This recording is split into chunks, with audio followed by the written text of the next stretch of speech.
Jesse, we're looking at a news story that we decided we were going to use our insights to go beyond just predicting price action in crypto. You guys remember, for the last 10 days in all of our live streams, what have we been saying? The US was going to attack Iran right around July 8th. Now, we all know the history on why this is happening and how we were able to put that almost insanely accurate crystal ball theory together. Meanwhile, everybody's thinking, where's the downside? We understand, yeah, they voted on the dot plot. They are threatening the entire market with rate hikes right now. The US hikes rates, it's going to pale in comparison to what the Bank of Japan can do. When the US hikes rates, things tend to get ugly. Now, the market's been adjusting to that. It's kind of pulling back a bit since the dot plot was released up here on the total 3. That's like 770. We're kind of cooled off. Now, what the Fed just did is they acknowledged, hey, we're on to you guys. And by you guys, I mean everyone that uses this macro data inside their trading system. What I'm talking about is the Fed. They are done allowing us to get the insight like KASPA, for example. Look at these FOMC meetings, right? It's within 48 to 72 hours, it's rocketing to the upside. And the thing is, this rolls over into stocks. Look at these FOMC meetings. Coinbase, stock, rocketing to the upside at the same time KASPA is. What the Fed's looking to do is make the process of analyzing this macro data completely change. They're trying to alter the game. What they want to get away from is forward guidance, like the dot plot. When the Fed says, yeah, we're just going to start hiking rates soon, or we're going to start quantitative easing, quantitative tightening, they want to just get right in there and eliminate that, which will leave everything up to the macro data. This is why I'm saying there is a massive surprise on the horizon, because we've broken down the minutes, and I'll give you the intricate details on why it's this week. The market is either going to pump because they're effectively trying to take back the dot plot reduction, or inflation comes in high and that's it. Boom. It's like a delayed dot plot market dump, because now everybody's going to know, yeah, they will be hiking rates. I've got tons of information organized out for you guys. Let me show you what I got.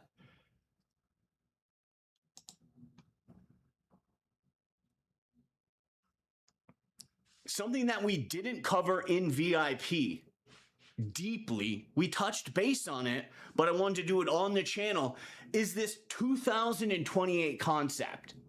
Because remember a few minutes ago, the December minutes, in fact, when they kept saying April, April, April, we used that insight. And remember, we're going to pivot this into 2028. We used that specific insight, April, April, April, for the April FOMC minutes. And just like recently when Trump did this attack at the FOMC minutes, they did a very similar thing here with like a temporary peace deal. Oil shot up and there was all these suspect oil trades on Wall Street. We know what was going on. And the Fed's definitely looking to disconnect us from all this tradable insight. They want the markets to flow differently. They don't want to see, particularly in stocks, crypto's its own beast, but they don't want to see the FOMC meeting coming out and then the market's going one way or another. They don't want that. What they're going to use is our specialty. They're going to use this data. That's why the dot plot hasn't really crashed out yet, but it can this week. So we've got that, and I'm sure you guys have all heard of the new RobinHood chain. Some kid put $300 into a RobinHood meme coin. This just got listed like 21 days ago. Boom. He's got like $2 million from a $300 investment. He's sitting on $2 million in cash.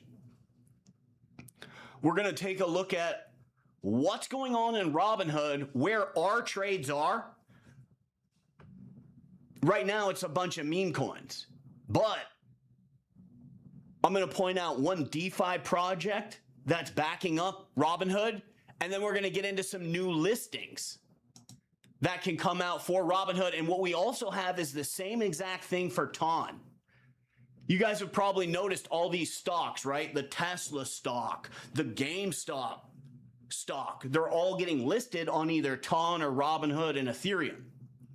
These guys want to participate in the RWA assets, particularly Robinhood.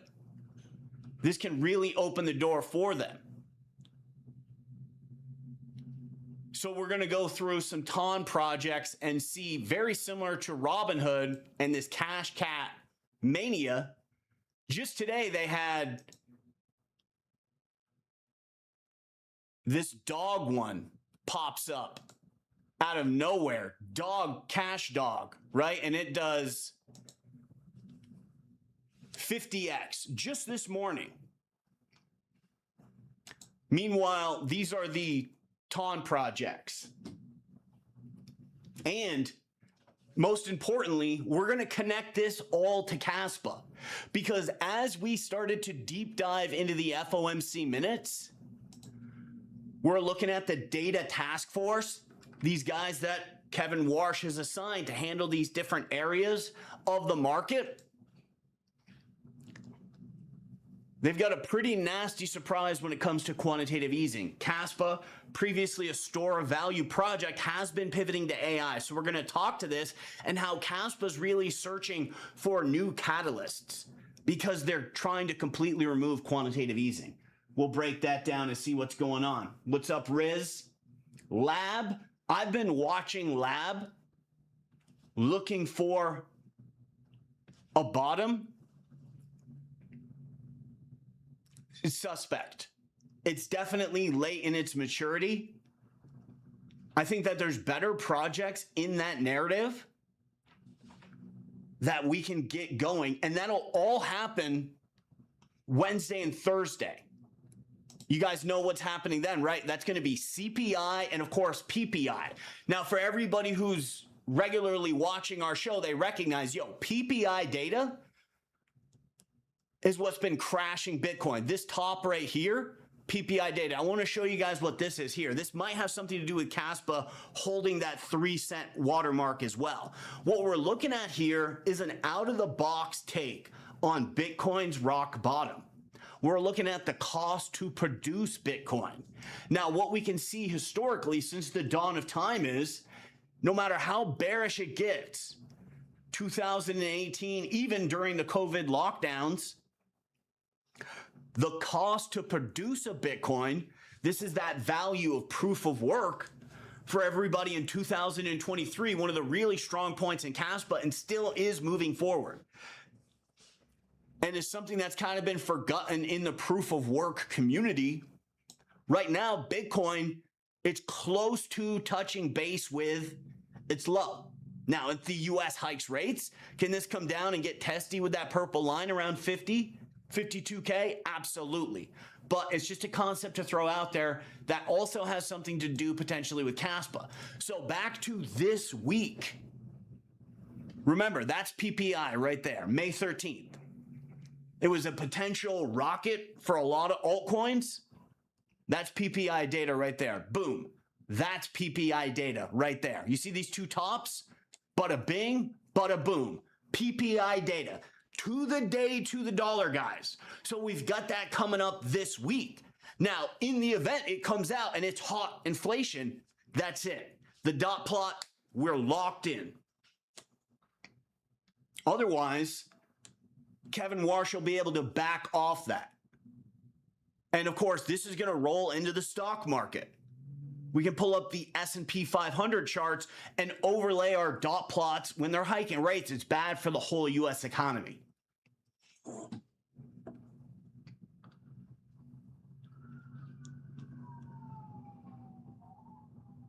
I see you guys eyeballing Siren. Here's my outtake on projects like Lab, like Siren.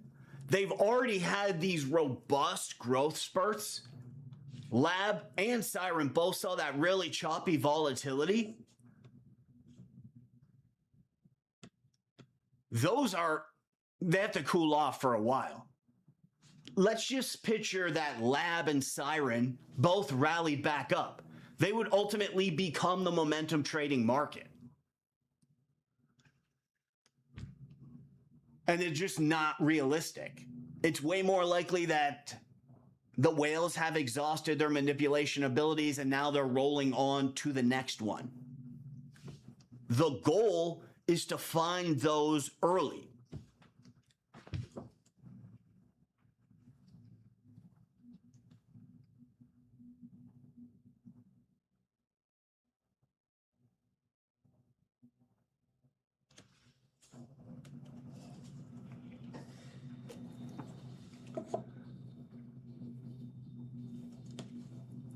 Yeah, we can take a quick look at CAP.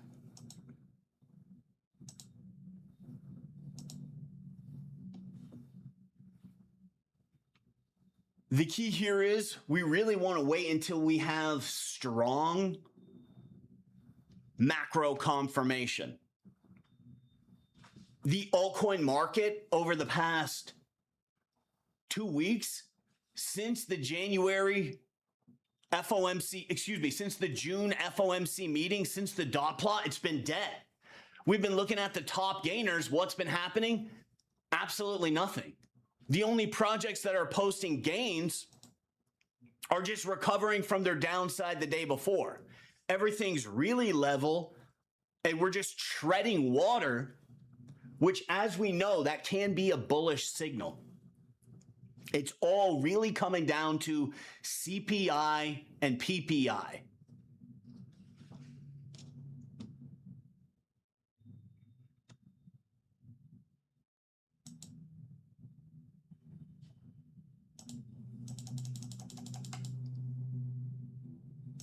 Let's break down this 2028 information coming directly from the minutes.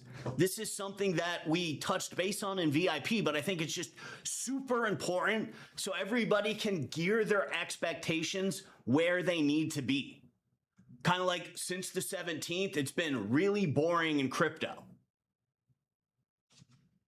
Not a good time to start pushing the risk. What the Fed is looking at is there's multiple avenues of economic data all leading into the 2028 as the bull run. First off, inflation. This is a direct quote from the minutes. Inflation was originally going to come down in 2027. In fact, they were going to defeat the tariff inflation, which is that May 15th trend line. For KASPA, it's like 11, 12 cents. For Tau, it's 400, so on and so forth. They were anticipating we could beat that right now. Like we'd be ready to beat that with inflation. So once the inflation is down, the DXY, the bond markets adjust. It releases more liquidity into the market through the hands of institutions, trading algorithms, and just knowledgeable traders. And it just starts flowing into these projects. What's happened? Because we had the conflict in Iran, it's got delayed. We got to look at the bright side of this. Good. We have tons of time to build a beautiful portfolio. Now, one of the keys is with HODL trading, my opinion in HODL trading, it's a great approach. The issue is that tactic's right all the time until suddenly it's not, because now you have to take action eventually. When the Fed makes a big move, now it's going to be completely more difficult. The Fed's not going to say, hey, we're hiking rates, we're ending quantitative tightening. They're not going to give us those hints anymore because it was too easy, right? Like you guys probably all have the How to Spot Market Tops ebook. It's too easy. They like announce it on cable television. They don't want it to be that easy anymore, particularly as crypto's starting to grow wings and get bigger.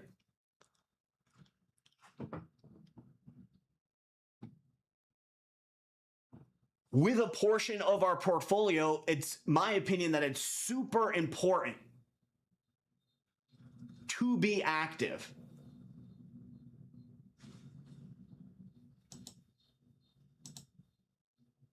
So we have the right habits and mindset. Super important. We're going to be opening in VIP a whole new menu tab for a swing trading challenge. Now, how we word that on these platforms, we have to use certain wordings like hypothesis, etc. But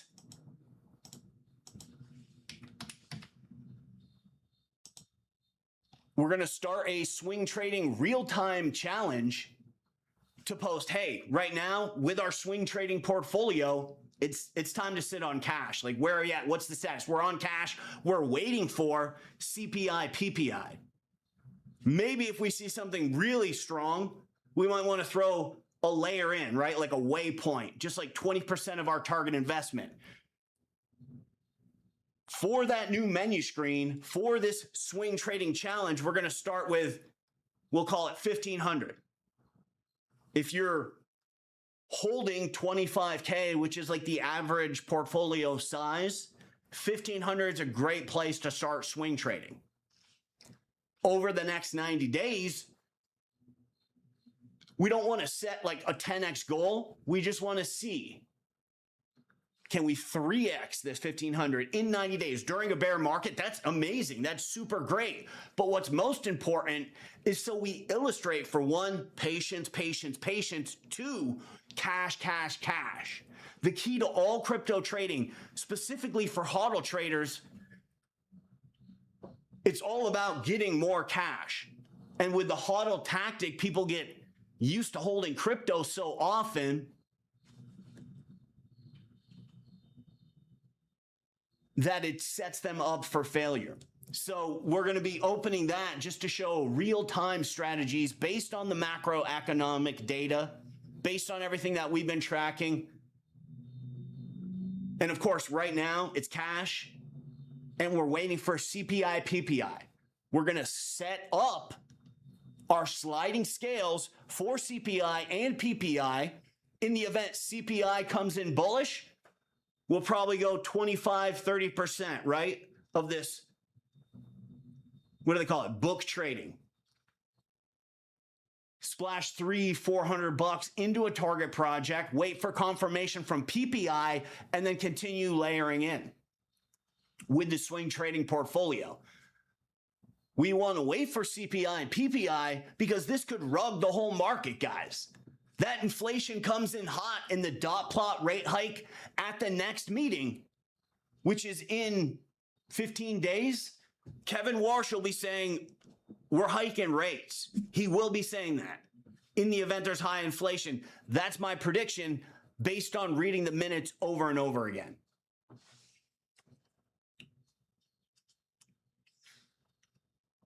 There are particular projects that we can go long in with CPI and PPI because they have so much bond value on chain.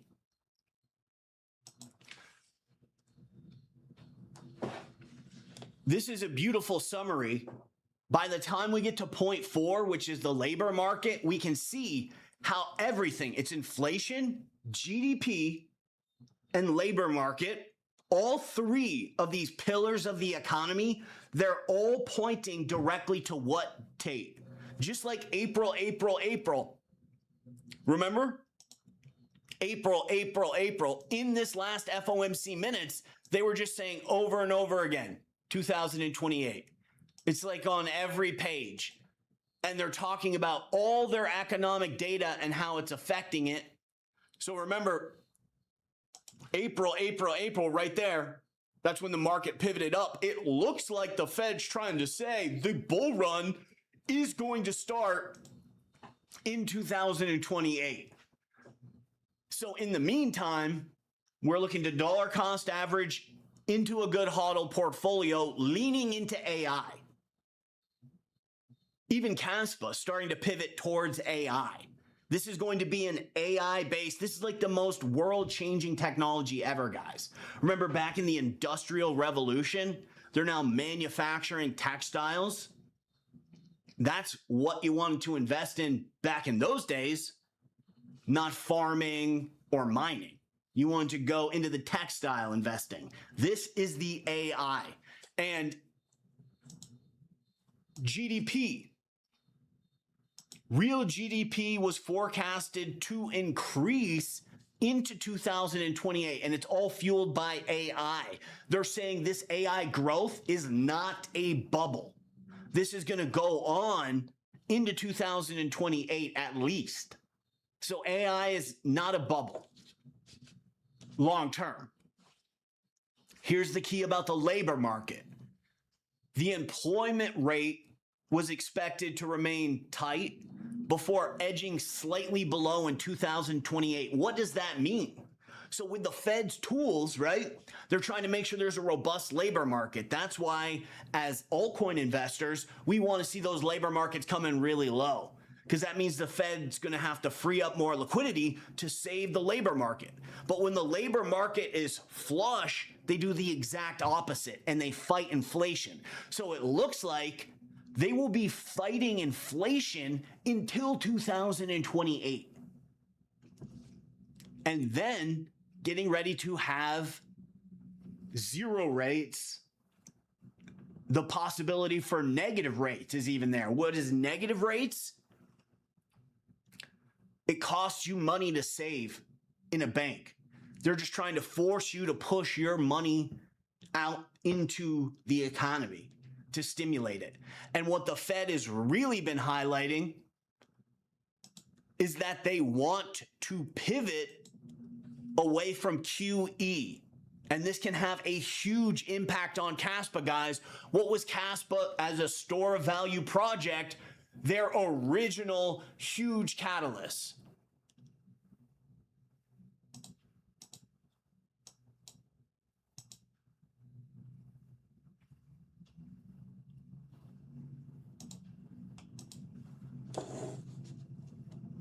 Quantitative easing, definitely correlated with the Bank of Japan rate hike. They're not going to do that anymore. The Fed's backing off quantitative easing completely. Their focus is on dispersing their balance sheet. Now, many meetings ago, they had thought, well, by 2030, 2028, we can build our balance sheet back up even bigger. They're backing out of that. They don't want to do that anymore. This is like rate cuts on steroids. It's just too high impact. And the thing is, the whole fiat system is going to collapse if they keep using this quantitative easing. So everything's going to start getting new catalysts, quantitative easing, quantitative tightening. It's going to be toned down on its impact. Now, they might have to emergency do some quantitative easing, and that can be huge, but they're not planning on it right now. It's 2028 based on Fed data, not my opinion. That's when the bear market is ending. So we have 18 months, which isn't that much time, to put together a portfolio. And we have 18 months to strengthen our swing trading mindset and tactics, which is going to help us with our HODL positions. How many times do we have a HODL portfolio? And then all of a sudden, bad news comes, right? The Fed says, oh, it's going to be the dot plot thing. You guys have all seen the KASPA videos. You recognize how we can use this Fed information to sell our KASPA. I'm probably one of the only content creators who had to pay taxes on gains from trading KASPA last year. And we walk through all those trades on a video. The Fed is trying to make those trades that we are making, those signals, more ambiguous. They're trying to have it relied more on the data. They don't want to go out and say, hey, dot plot adjustment, time to sell your bag. They're trying to undo that actively. So they are on to us. They're on to our trading style, but essentially they can only slow us down. They can't stop us because we know how to track all the data. We've gone a step farther.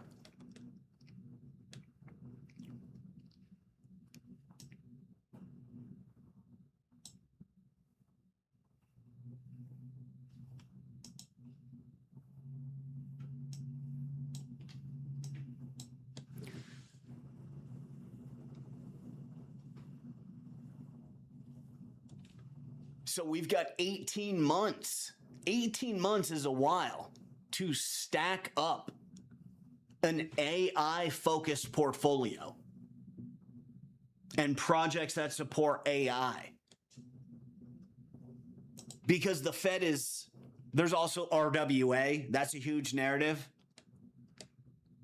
The Fed has clearly stated how important AI is over and over again in multiple minutes.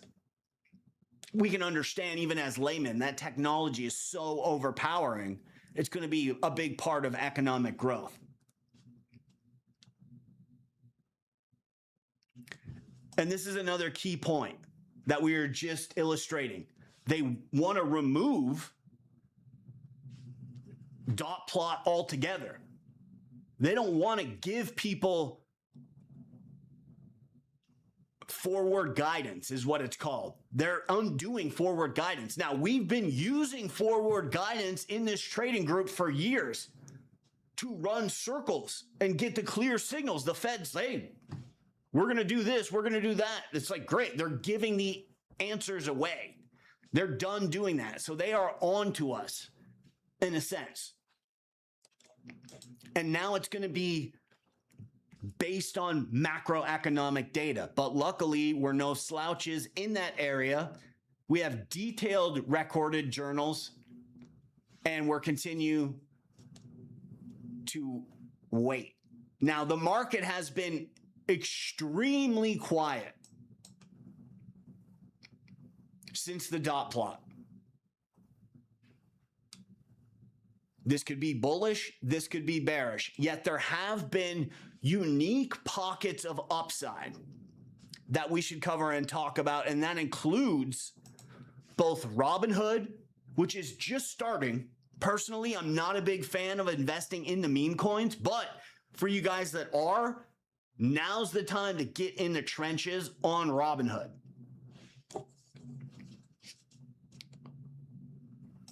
Here's what they're doing with Robinhood.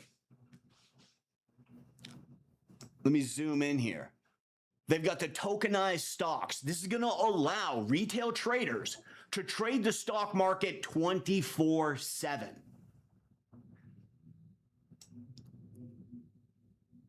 And this helps Robinhood up their volume.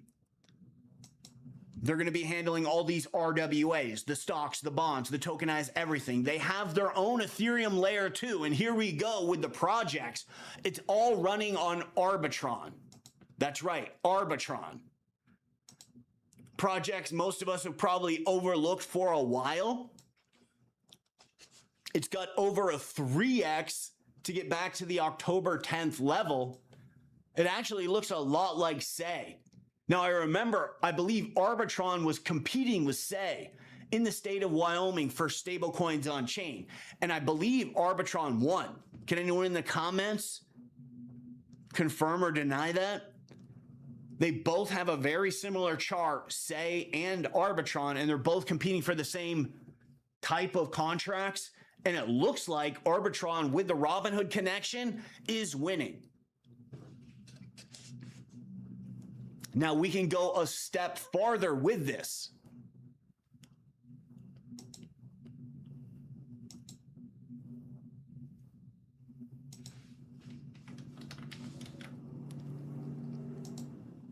This is a Robinhood DeFi exchange, lighter. This one's already April would have been the best entry. Already done a 3-4x. In the event this pulls down and does a cup and handle formation at $1.60, that's a strong buy. And we've got a ton of new listings coming out to work with Robinhood. See this one? This is just one example, Arcus. Some of these are live right now, so they're actually running DeFi swaps, but they haven't done the TGE event yet. So it's not available for retail. Part of my daily process is we're always going through and reading the new listings to let the members know if there's anything of value. Obviously, we'll be watching for these in VIP. So if you guys are a VIP member already and you see us drop new listing, keep your eyes out for a Robinhood one, because this is something that we can correlate a value to.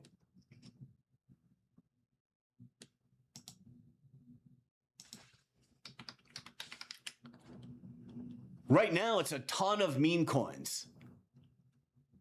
There's Cash Cat, which did some insane run to the upside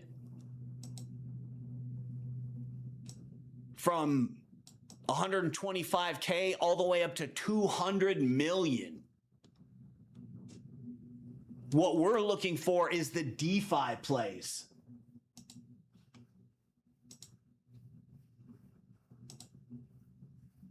Not necessarily the meme coins, but these new listings that we can get, boom, right on the day.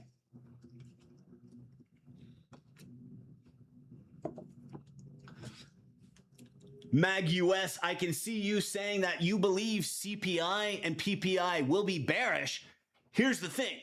So we'll take a screenshot of the data every time it changes, every 72 hours, every 4 or 5 days, and then we'll post it for the VIP members, because what they'll do is they'll change their projections. 10 days ago, CPI and PPI was projected to come in massively bearish. So it was going to add on to our original market crash, right? When we started predicting with our crystal ball, oh, the headlines will be Iran war, peace treaty over on July 8th. And as we can see, boom, connect. This is something that happens over and over again in the news cycle, whether it's Russia and Ukraine, Iran. It's always these major headlines around the minutes. Now, because the Fed is looking to back off of and show, hey, we don't need to use forward guidance anymore. This is my opinion, having tracked all the data for years, reading every FOMC minutes, word for word for years, written essays on every single macro data print and every single FOMC forward guidance for years. The Fed is looking to flex and say, hey, guess what? We don't need forward guidance anymore. In fact, that dot plot hike that's crashed the market time and time and time again, we can reverse it.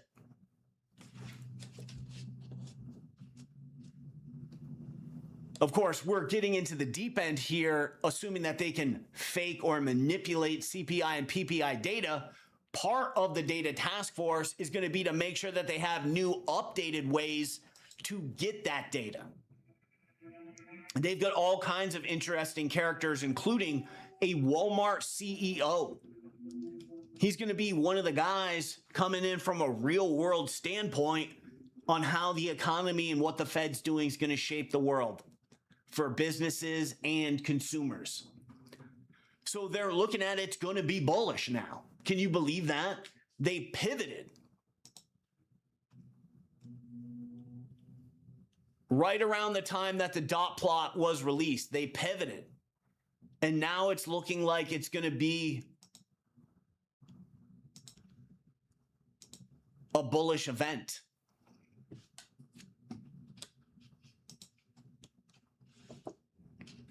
You got to wait for the CPI and PPI data on KASPA.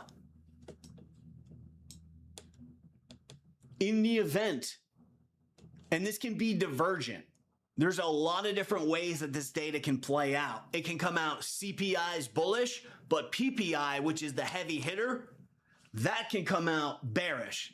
That would be divergent. What we really want to see is just clean cut, either bullish or bearish, particularly with PPI.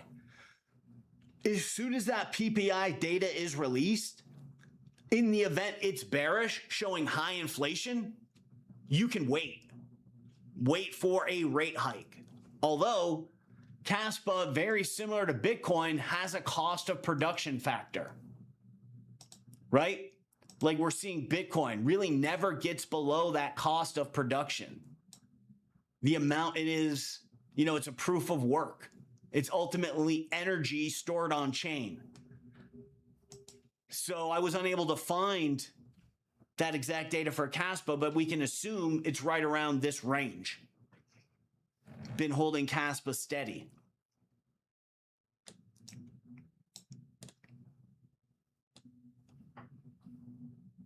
So in the event PPI data is bullish, that's a go. This is a potential bottom at any time. This new team, the data task force, they're going to completely change the way they're collecting the data. So they can change all the numbers like that. Meaning the May 15th trend line, the barrier to pass it can get extremely closer.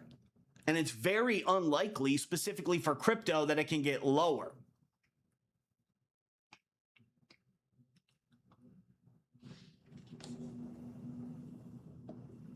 I would agree with that, Mag.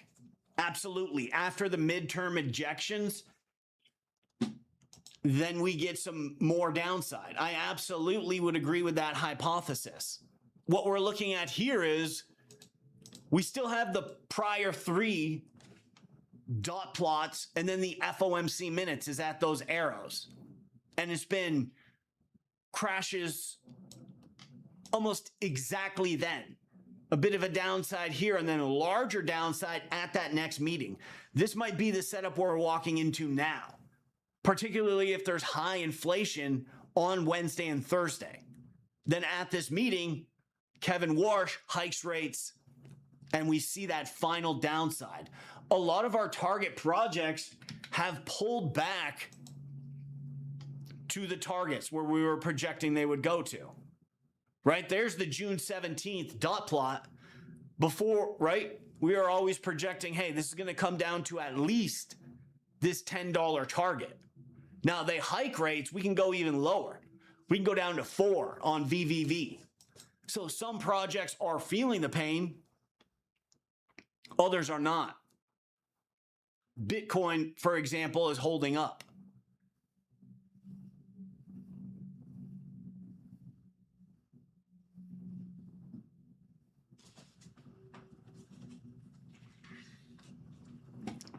KASPA has a huge battle ahead of it with the devs, making sure that they can connect KASPA to artificial intelligence.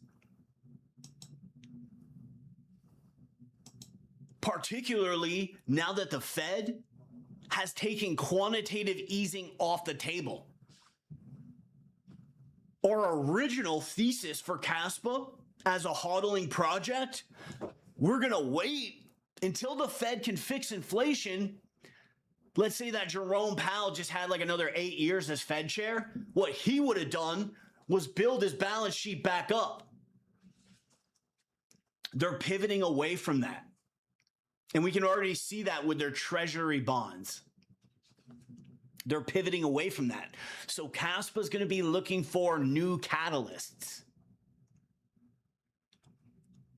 The FOMC meetings as pivot points, they're done. The Fed is doing everything they can to back that off. Now for Tau with the labor market data, that can still hold. While the two are extremely similar, they're also massively different. The Fed wants to pivot into markets reacting independently on the data. What they don't want the markets to do is wait for the Fed to come out, open their mouth, and then make an adjustment, which is what we're seeing here with KASPA. KASPA moved, boom, purely on these forward guidance talks.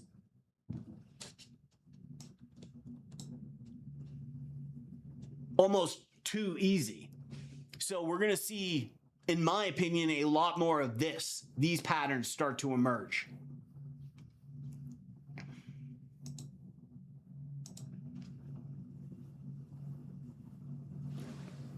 Looking into meme coins, right? Something that we would understand as having very minimal institution involvement. The algorithmic trading, the liquidity getting freed up from the DXY.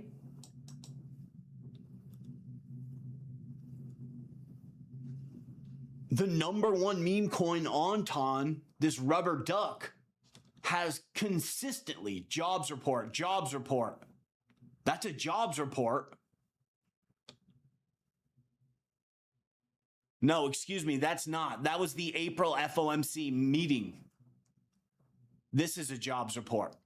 So this was that huge market-wide catalyst. But other than that, it's been jobs reports across the board. Troll, we all know Troll runs on the durable goods. The 26th, there's the durable goods, comes out bullish, rockets here. Durable goods and a meeting stacked together, rallies.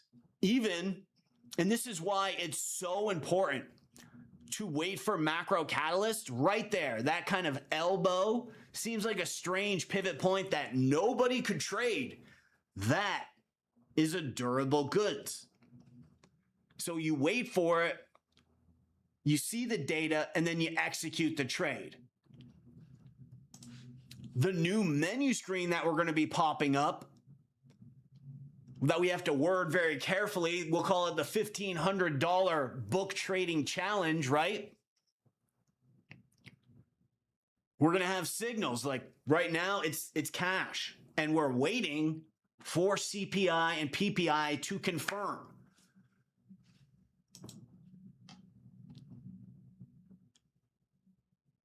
What we've found, particularly in this bear market, the biggest catalysts, the biggest triggers of upside aren't necessarily the project, it's the catalyst. It's the macroeconomic event, which is just really all roads lead to the macro data system. Troll, for example, the durable goods, that huge catalyst cluster. What were we trading in VIP? Bio. You could have jumped into lab here. I noticed people in the VIP were talking about lab. Let's break down lab and let's throw some stuff on top of it. So right there, imagine in our VIP group, instead of being on AI, we had pivoted into perpetual DEXs. The key here is it's the catalyst, it's the macro data event that matters. What's so important about this event, guys? It was a catalyst cluster. Remember? The Bank of Japan, they could have hiked rates, so it's a 50-50 there. They said no the night before. That morning, 5:30, it's durable goods. It came in super bullish. So now we've got two events stirring the pot in the direction we want, and then Powell comes out for his final meeting, and what does he say? He says, hey, in the event this labor data comes out, we'll cut rates right now. So he set up a bullish breakout and everything went crazy. It was the event and then correlating it to the project. So the key to altcoin trading, and while we're opening up this new menu tab, help people with their patience, illustrate holding cash as a strategy and waiting for your inflation, for your liquidity signals from the Fed, right? Is liquidity abundant? Is it barren? April. We all remember that, right? The Fed's busy printing all this money for the April FOMC minutes, which when you zoom in on the chart, it's kind of an elbow, really on anything. And it's the ultimate entry across any chart. It's the end of the government shutdown. Let's look at Lab at that date.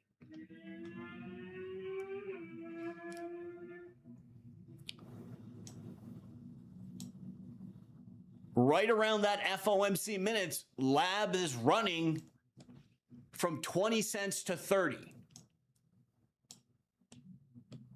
Starts to consolidate around 50 cents, and then it really breaks out. So the reason why Bio, Troll, Rubber Duck, Anton, Lab, all these projects had such a monster jump here is because liquidity was made abundant here, as we went over in all those videos.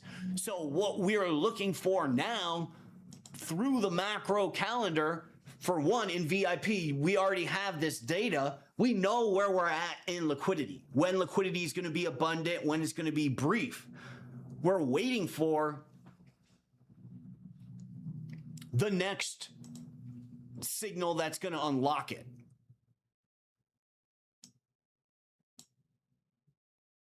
And there is the possibility of what the Fed would be flexing, showing the markets, hey, we don't need forward guidance anymore. We're ultimately killing the dot plot. That's what they'll do in the event CPI and PPI comes out bullish, and then the meeting comes around, they're like, we don't need to rate hike anymore. Or they'll delay it, and we'll get a rally, in my opinion, off of that. It'll backtrack the downside from June 17th. So right here, right? They do the dot plot vote. We know it's bad news. Market's been down here. They'll be able to walk it back.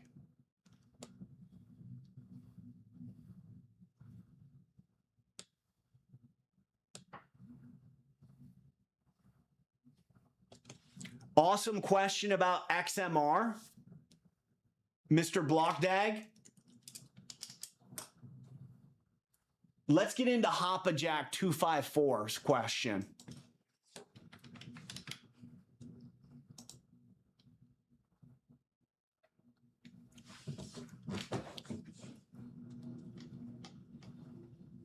With River,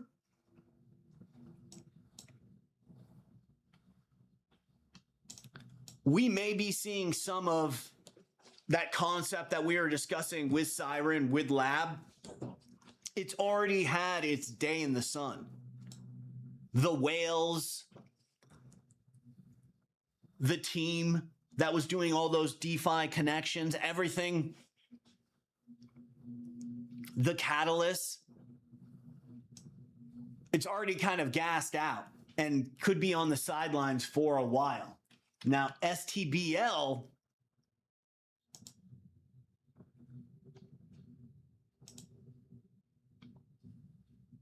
the team needs to start putting together. This is a great concept, a great project correlated with Clarity Act. One thing that I've been noticing, this project has been getting a lot of static from the community on Twitter about growth.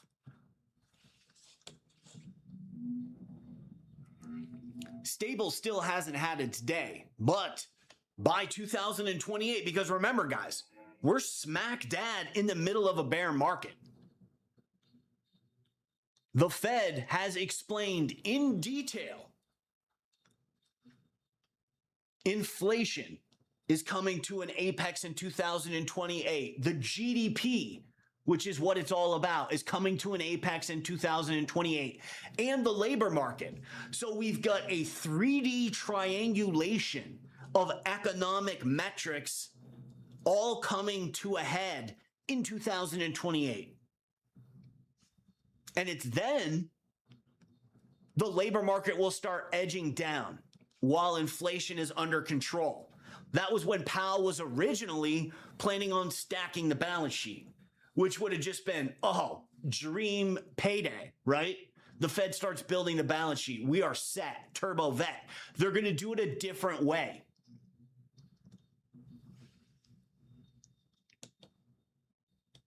When the Fed builds their balance sheet, they're throwing incentives out the window.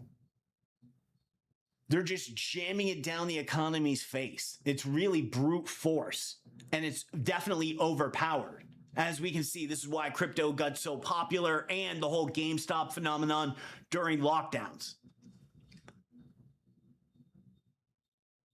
With rates, they're ultimately doing the same thing, but they're incentivizing. So there's more of a drawn out impact. If all of a sudden your saving account, it's going to cost you negative 2.5% to save money. And they did this in Japan. This Bank of Japan rate hike and original wick down with a dot plot vote in the US, just like the setup we're looking at right now that the Fed's trying to undo. Japan had a negative 0.15, so like half a point or whatever. And then they pivoted to zero. So instead of just forcing the balance sheet, they incentivize the money to trickle into the economy. So Stable's got a lot of time for the team to continue to develop and grow. My big question for Stable, will it be ready this fall in the event there's a lot of Clarity Act regulation? Now, we've been studying Clarity Act stuff inside VIP. And at this point in the video, we're pretty deep in, so we can start looking at some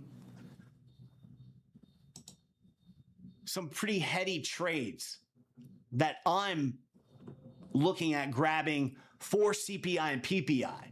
I think Riz had question, is there something that we can get in the event CPI and PPI do show high inflation? Yes.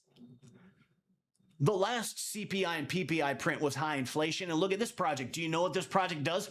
What type of project would rocket to the upside in the event CPI and PPI go up? On-chain bond yields. Because as inflation rises, money rotates into safe havens, just like Michael Saylor selling Bitcoin. What's he buying? Bonds, right? We're seeing that here. So we've been doing a ton of research into VIP around this project, and where it led us to is Hong Kong, where they're actively trying to beat the USA into the Clarity Act. Now, they already did this exactly 1 year ago. And some of the banks that host all the bonds for this project, Open Eden, they're based out of Hong Kong. So there's this huge expo happening next week in Hong Kong. It's actually starting the 20th. But it's all leading to a potential retest, wick up, giant breakout on Eden. Something that's kind of weird is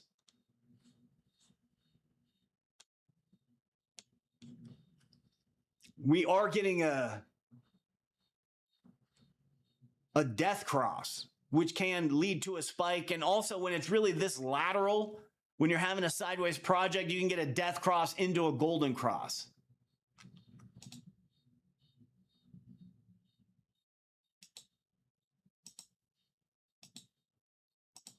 Technicals, not a huge element with this trade. But when we get those nice sideways consolidations, it is a setup for a breakout. This one correlated with CPI and PPI. So this is something I'd be watching. over the next 10 days. This gets above 6, and it's looking pretty good.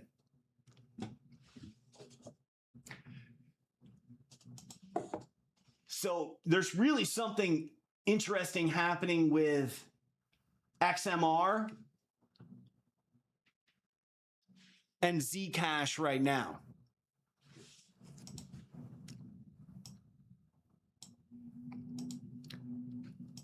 Awesome Zcash trade connected to the Bank of Japan carry trade, used leverage on it. We're going to overlay the total 3.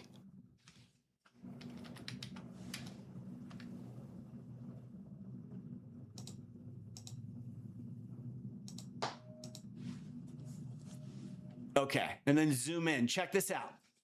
The last time they did dot plot adjustment and the market crashed, privacy went crazy. Look at that. And you'll see the exact same thing on Zcash. Zcash's original, like, oh my God, rally all started here. Now, why is that? The institutional investors want privacy when they're cashing out. So that sector's booming. So we have, this is fine. Zcash is also fine for next week, but we have some other projects that can potentially hit harder. You see that? There's where the dot plot actually went down. And then here's the FOMC minutes.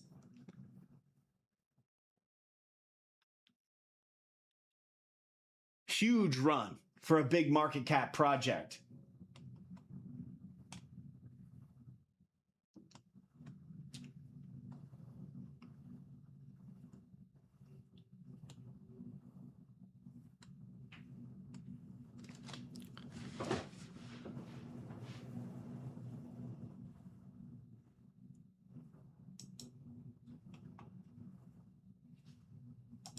Let's take a look at some of the technicals on the total 3 to see where we're at with the oscillator. This has been a high value signal on the 1 week chart. Okay, we're at the swing low position. Look at how high impact this 1 week is, right? Peaks, trouts, right? It totally aligns right now. And the fast line in blue is crossing over the orange line in slow. This is signaling a potential, it can fail out, but a potential early pivot for the altcoin market. So the Fed has an opportunity to succeed in walking back the dot plot.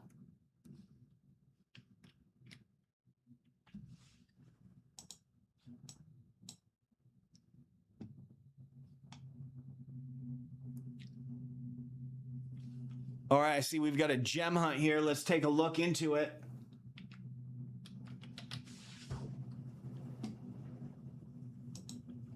Super low market cap. Layer 1.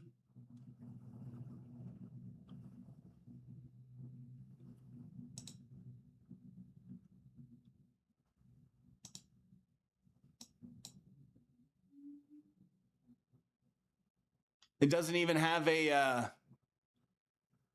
Oh, here we go. Oh, beautiful.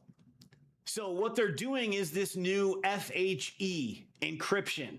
So this is actually a good find that aligns with everything that we are talking about. Our guest, JTV01, is actually building on to that narrative we just talked about, Zcash and XML. He's not just dropping some rando meme coin, because this is something we're actually working on inside VIP. So it's homomorphic encryption, which is like the new hot thing. When you look at the tech on Zcash and XML, it's nothing compared to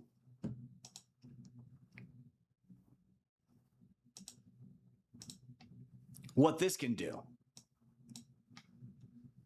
Zooming in on the chart. And this is important because we want to see the project's correlation with macroeconomic events. Let's get a new chart. XELIS.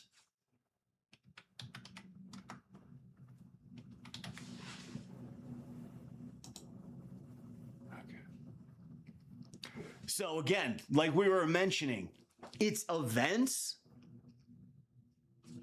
the macroeconomic events, that's what's driving all the force to the upside. This is why having this new menu screen inside our VIP, we're going to call it the 1500 book trading challenge or something along those lines. We have to be careful with our wording. Is the status holding cash? When's the next entry signal? Because we can get a ton of protection on risk waiting for bullish events. And of course, there can be waiting involved. There's 45 days between every FOMC meeting. There can be one big bullish macro data print every 45 days. Occasionally, you have to wait 90 days to get that one dream entry. Putting together everything that we knew from the April, that's the December 15th FOMC minutes, when the market was going to officially inject all that liquidity into it right there. April FOMC minutes, there was a similar peace deal suddenly helping the bullish momentum go up across the headlines. We're waiting for that key macro data print that we can connect to target projects to get upside. So this did see some gains here. If we overlay the total 3 here, what happened?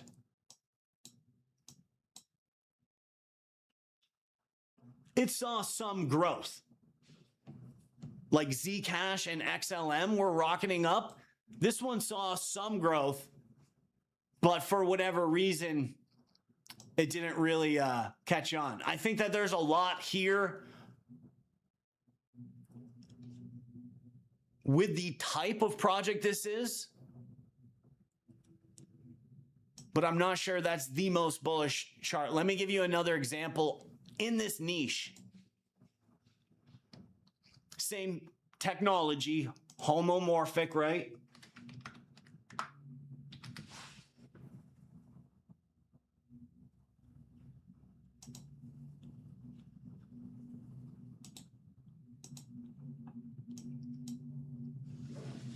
Zama, same tech, big company. They're building early.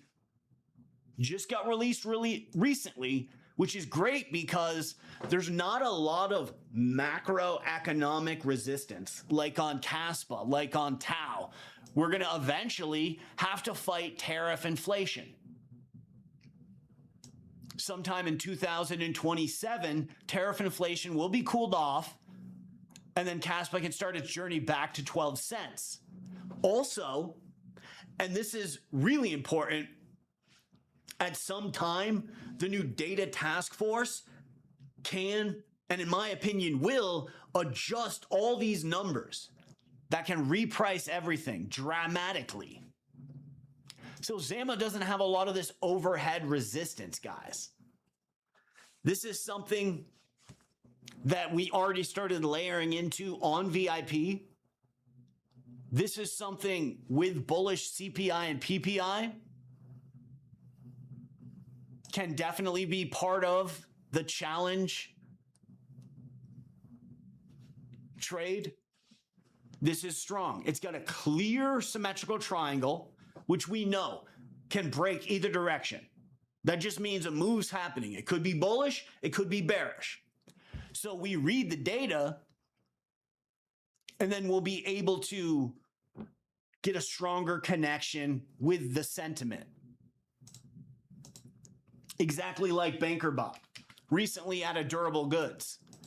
we're thinking, okay, there's the symmetrical triangle. It was a pennant, not a full triangle, but comes to the apex. Durable goods is that morning, right at the tip. It comes out bearish. We anticipated dumps. It comes out bullish. We get an upside.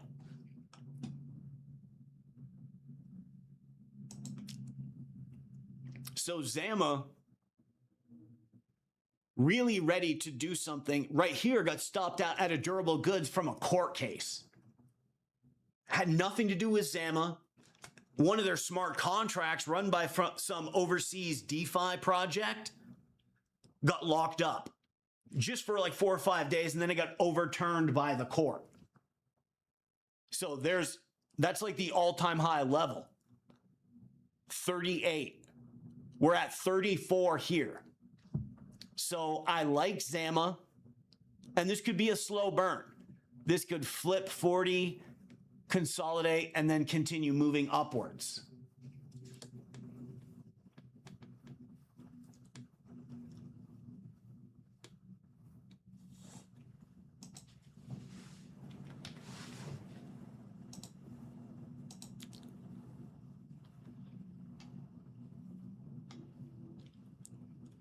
BSB.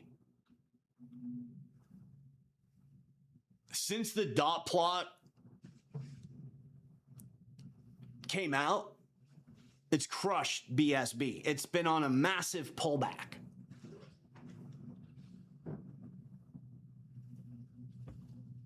What do we know about all of its breakouts?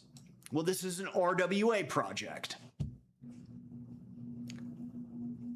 Just like Open Eden or any of these RWA projects, they have a tendency to break out at CPI and PPI data regardless of the outcome.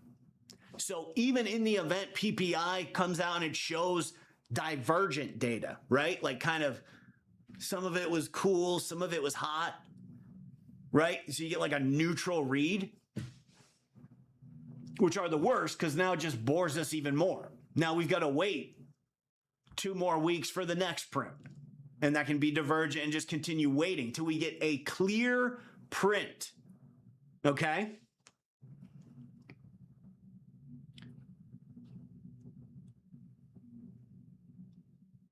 That's the Sunday after CPI and PPI. Same thing. The weekend after CPI and PPI. And here, CPI and PPI stopped at the dot plot. This can get going. Bullish CPI and PPI would help. Absolutely. Because it looks like it's unwinding, particularly because of the dot plot. And what we're doing right here, guys, is this is just a macro data system puzzle, just like all of our other charts. What we're doing is we're taking all of this data. And this is why keeping a trading journal and why joining our VIP, hiring me on to keep the journal for you so you have more free time to do fun stuff, go to the movie. I'm like your secretary. I keep track of all this stuff, correlate it for you, give you summaries. Definitely super value. You can look through the old CPI and PPI. See, was this hot inflation? Was it cold? And see what kind of trends this project's running on. So since we know, hey, what happened here? The dot plot was released. So we know, or we can assume, this downside's connected to that, right? Pretty good assumption. In the event, the Fed can, like the theory we were talking about in the beginning of this video, overpower the dot plot. Just be like, yeah, we don't need that anymore because we're pivoting to this new way of doing things. Essentially, they're on to us. They've already read how to spot market tops. And they're like, these guys can't go in and trade because of what we say. They're literally looking to cancel that.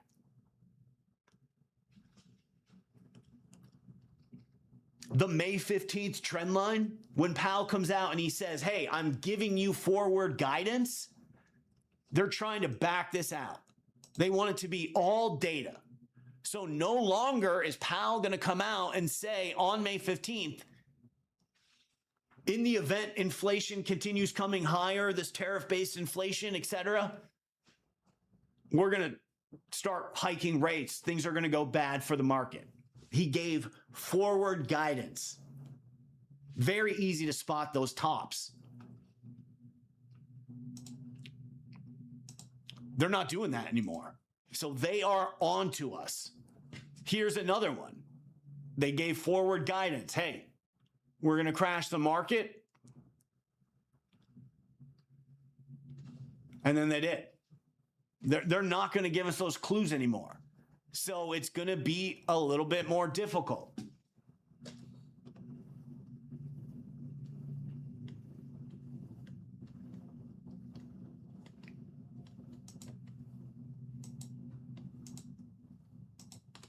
The projects building on KASPA are great. The issue is,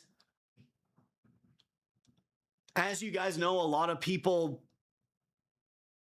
would kind of dub us the most accurate KASPA trader. It's kind of a title that we picked up, which I believe could be accurate. Paying taxes on KASPA gains last year during a bear market. We've had a bearish dot on KASPA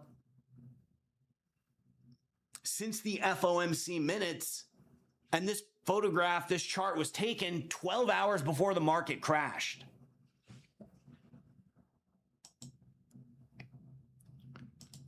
Right?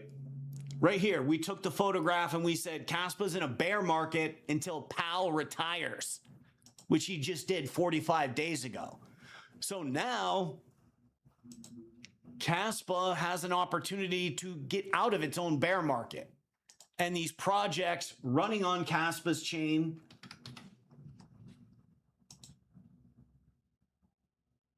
are in a better position.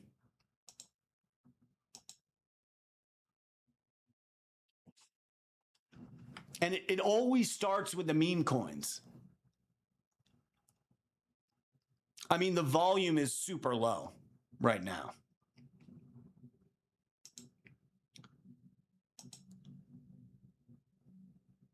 Because of its correlation to the RWA sector, I'm a big fan of RobinHood, for example, or another example, TON. KASPA's got a lot of work to do to connect to new catalysts. It's definitely, in my opinion, part of the 2028 bull run. Now, in the meantime, example, over the past 2 weeks, the only projects that have been posting gains are within the TON ecosystem. Really, everything else has just been treading water. EVA, TAG,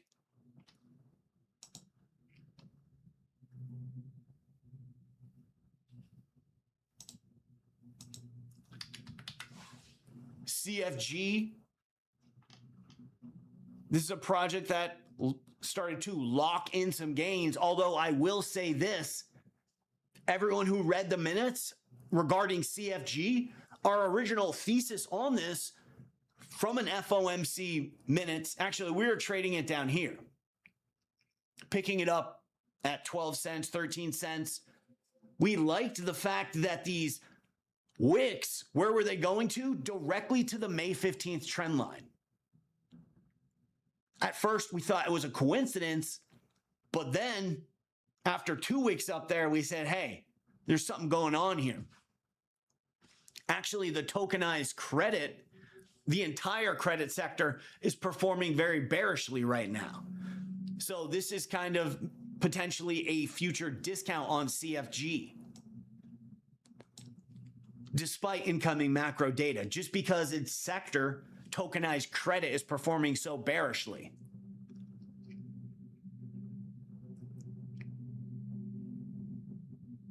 And really, the Fed, in my opinion, is looking to shake everything up. Instead of the whole crypto market moving in lockstep, right? Everything's going up. Everything's going down. It's definitely, and we can see this right now, it's starting to sector off. We've got RWA. We've got AI. We've got layer ones, DeFi. The separation between sectors, in my opinion, will start to increase dramatically as the Fed moves away from forward guidance, because the market won't be able to move in lockstep so much. And as we know, different data impacts different sectors. Like on Tau, it's always your jobs report, the AI displacement narrative, right? AI is taking over all the jobs.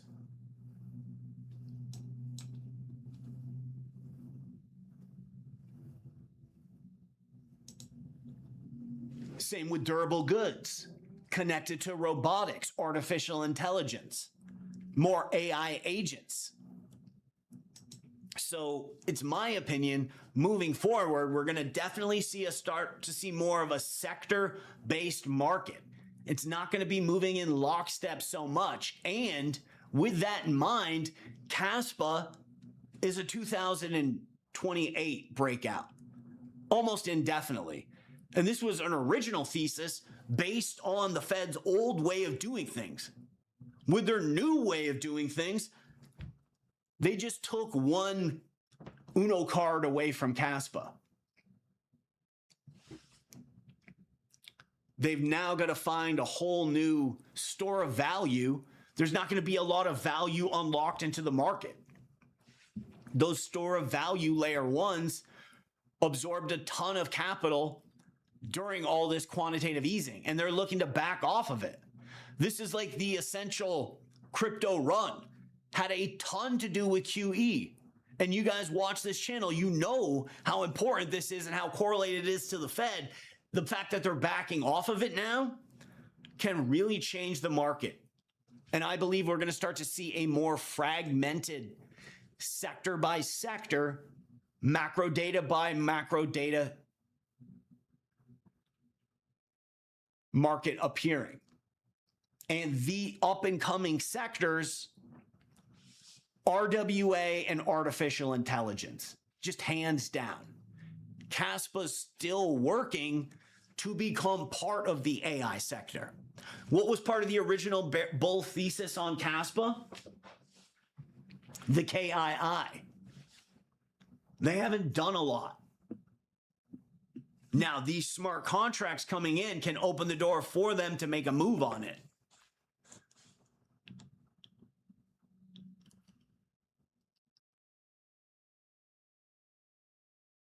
And there's a ton of value into being truly decentralized, particularly on a global scale. So KASPA's day in the sun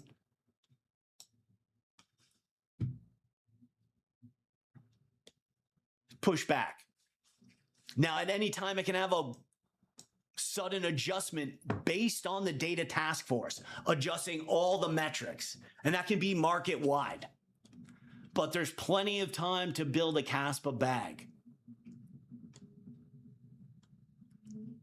Cash Cat, yeah. There was this morning, Cash Dog went from 200K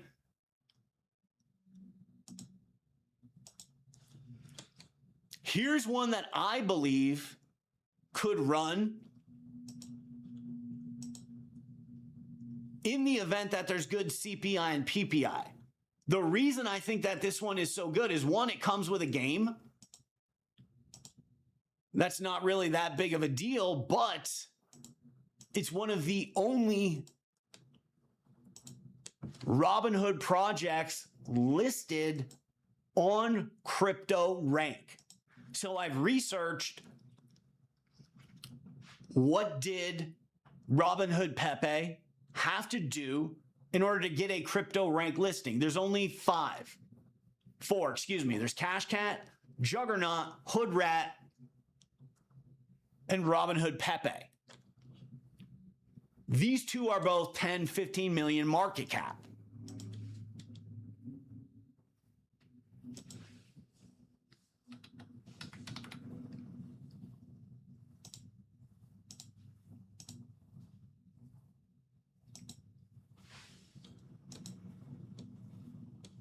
Yeah, Hoodrat, 10 million market cap. Juggernaut, it's the same thing. So they had to release metadata, which shows that the team has their stuff together. There's not necessarily a fee to entry. Now, here's some important points. Like we showed on Troll, on UTYA, I want to show you something on Troll, super important. This is why waiting for the macro data is so key. And one of the features that we're going to include in VIP on the menu stage is this $1,500 book trading challenge. The status that we're in cash, we're waiting, and what we want to see with CPI and PPI, hardcore bullish confirmation. What we don't want to see is divergent data, halfway in, halfway out, right? Like a lukewarm CPI and kind of a split divergent PPI. That's not a high impact trading event. So we would want, then we'd continue to wait. Maybe the durable goods will be coming up on the 26th, and that will give us a target entry. Look at this. So that's the durable goods print right there on Troll, right in that elbow. Had you had bought 48 hours before, no good. The trade's no good. Waiting for the macro data, getting confirmation, and then making the entry is something that in our VIP, we're just going to just keep repeating over and over. So it's in every trading plan. So we really drill it through and we emphasize the importance of waiting for confirmation from macro, waiting for our wave, right? Which is one of the reasons why I wanted to bring up, remember April, that's when they're going to release all this liquidity. And it was like an elbow on the entire market right there. There's April. They came out with one of those news headlines and it went right up to PPI. And then that was it. It was over. In the event, we wake up Wednesday morning. It's CPI data time, baby. And that comes out bullish. The algorithmic trading bots, the way liquidity is flowing out of the bond markets, everything. In the event, this can hold that 1 million range. Repe, one of the only 4 projects listed on Crypto Rank. Pretty decent community on Twitter, tweeting it up, etc. A lot of whales loading up in the past 48 hours since it sold off. There's even a theory out there that there was an organized whale dump here, that the project is really strong, like Juggernaut, like Hoodrat, and that this is going to rally. This can see 10, 20 million. That's the story. That this is like a good team. And that's a little bit supported here. Now, one thing that I want to throw out there for anybody who's going into the meme coin trenches is to make sure that you find out what kind of liquidity pool, how the team is launching. Because I researched this to make sure there's no rug pull before posting it in VIP. So the way that the team launched this on the LP, they can't suddenly take out the money on Uniswap and rug everybody. They can't do that. So it's locked in.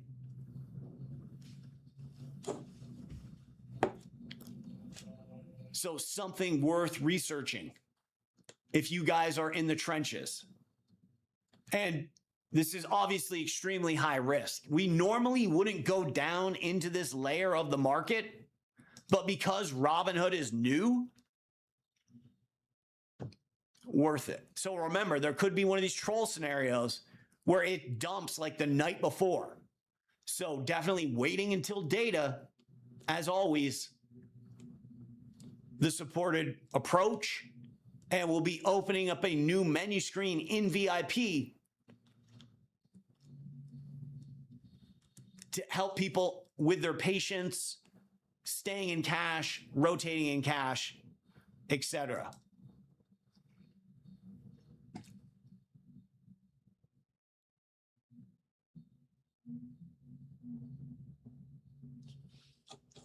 Yes, Epic Vegas Party in 2030.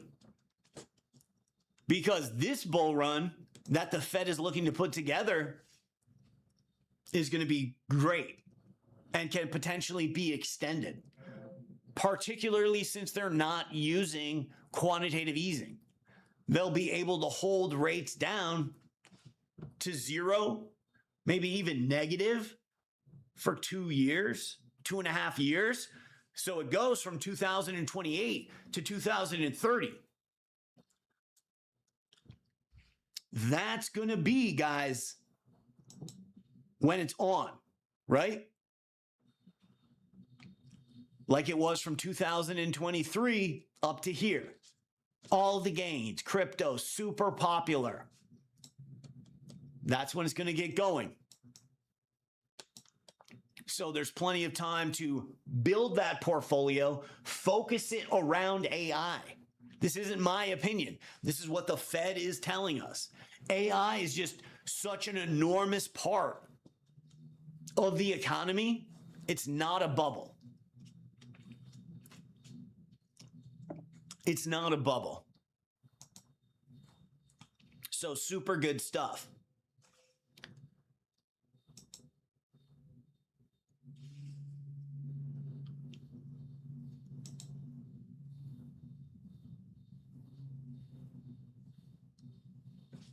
So we had mentioned in VIP, we put together this post talking about Ton's pivot to Telegram. What Ton is really doing is they're becoming a payment system for Telegram. And within like 48 hours after we released that, it suddenly projects like this started just ripping to the upside. EVA and TAG. Those are the two Telegram specific projects. Now there's some other ones that we're vetting out inside VIP. The way that these slipped under our radar is they were below the 10 million market cap. Again, because this is a very niche scenario, we're comfortable with going into this low cap zone, which is something we would not do regularly.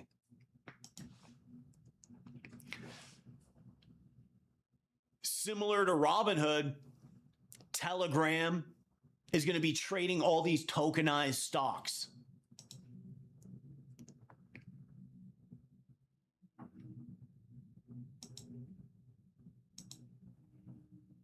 And there is a ton of projects to vet out. These can be part of that anticipated rally around the government elections this fall. Overseas, they're ramping up their own version of the Clarity Act in Hong Kong right now. This is a potential catalyst. Any projects with ties to overseas, like we have the #1 project in VIP highlighted, that can be a monster swing trade. And they're really like laying the framework out right now. They've got the meme coins. They've actually got a couple AI type of coins, and it's getting ready to ramp up. So very interesting on Ton.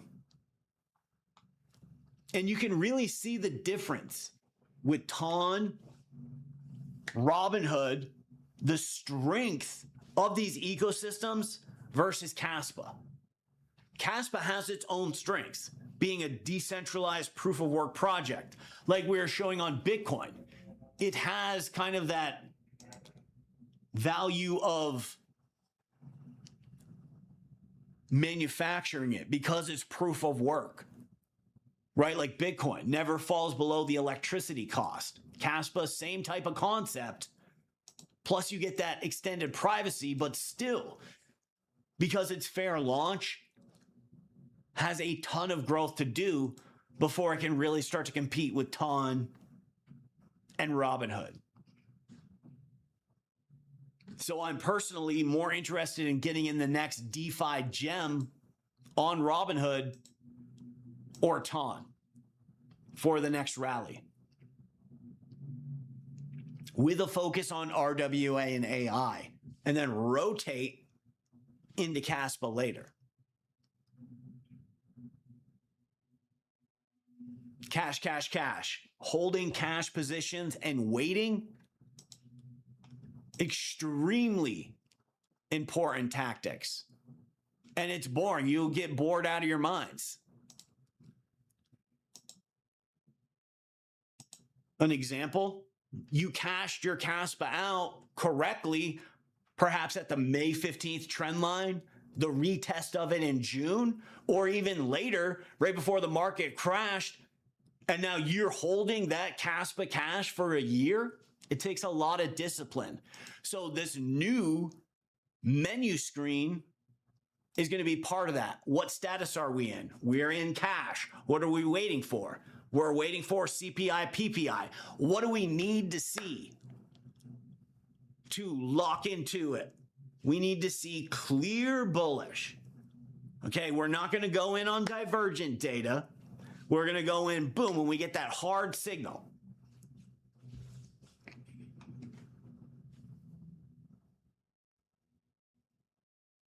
And based on gathering all of our information, we should be able to, like the April whole thesis, which eventually became the big breakout at the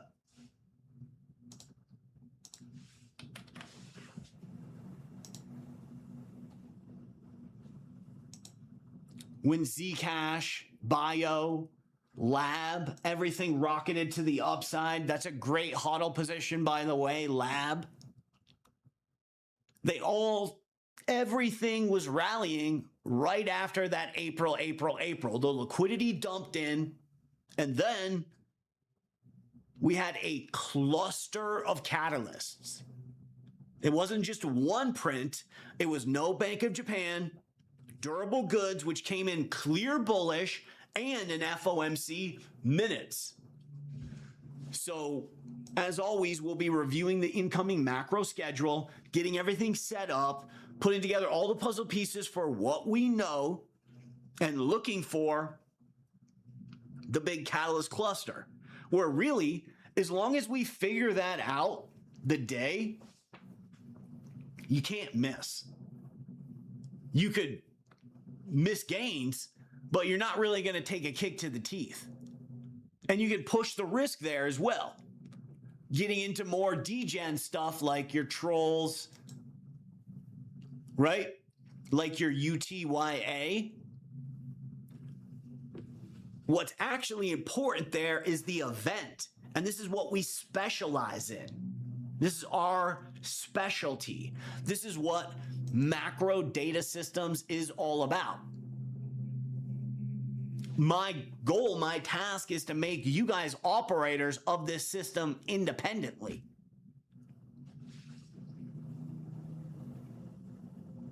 My job is to be your secretary, organize everything for you, get it all set up, correlated to the market, track the projects that are set to rally, and give this data to you to save you tons of time.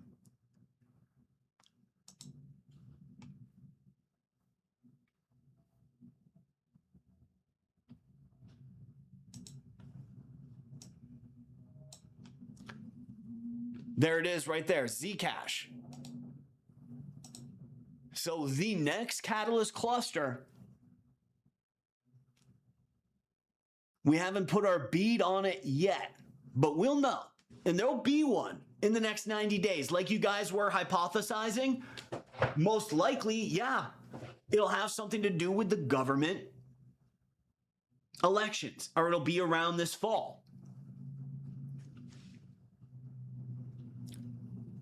When all the data is ready to converge, the Fed may even throw in a data task force update, adjusting the labor market, adjusting the inflation.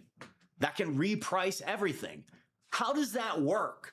How does that work? Are there like a team of smart people behind the scenes? The bonds. As this data comes out, it instantly impacts bonds, DXY, the value of the US dollar. Algorithmic trading bots are flowing and institutional capital is positioned. Like on Tau, we get the jobs report on Friday, but the breakout doesn't come until Monday, right? With the Sunday DXY. So part of it is a team of smart people analyzing the data, getting the liquidity out of the bond market. Part of it's algorithmic trading.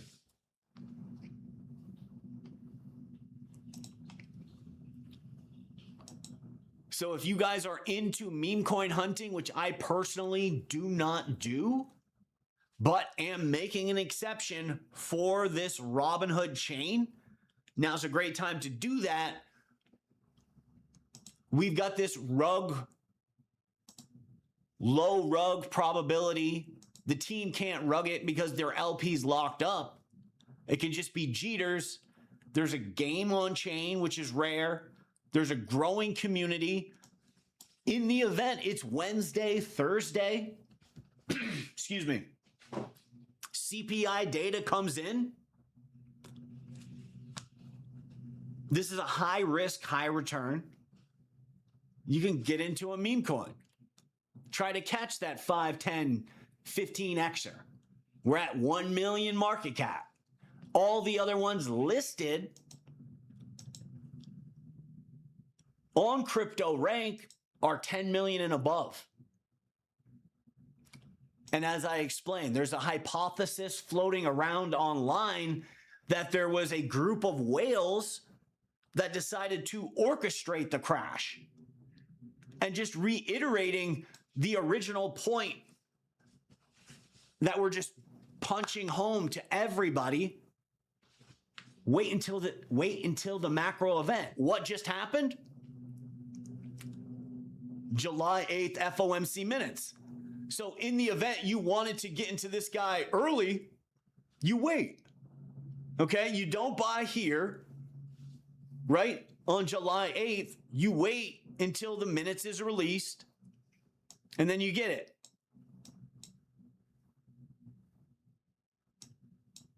Because then you're going to get your upside.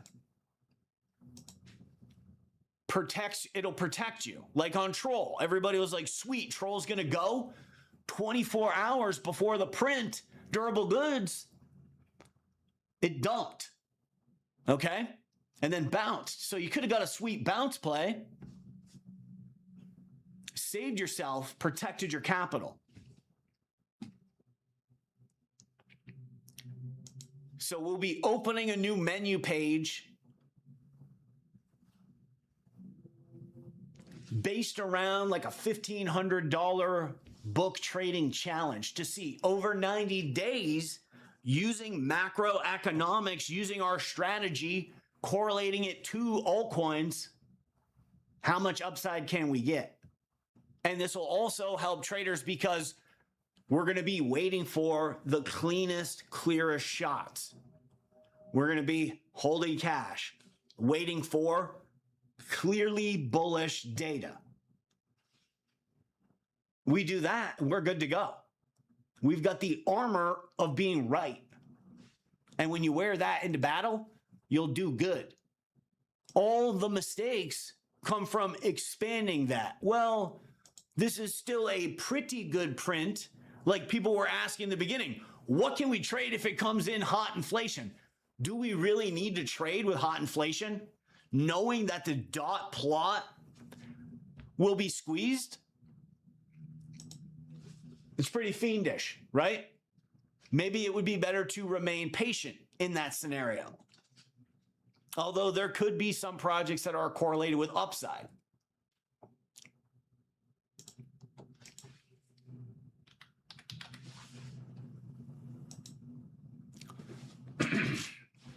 This one, all the bonds on chain, and this has $300 million worth. Ondo has $2 billion. In the event the book value of this project reached the same as Ondo, it would do like a 5 or 10x. I have it all put down in VIP. So there's this huge event in Hong Kong. It's a Clarity Act event. And the bank that basically uses this project is in Hong Kong. So there's a lot happening for this project in Hong Kong. This is one of our potential VIP runners over the next 10 days. Velvet.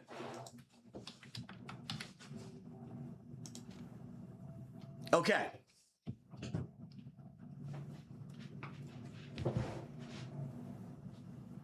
Beautiful original trade, right? We saw the rip to the upside. We correlated it with the durable goods.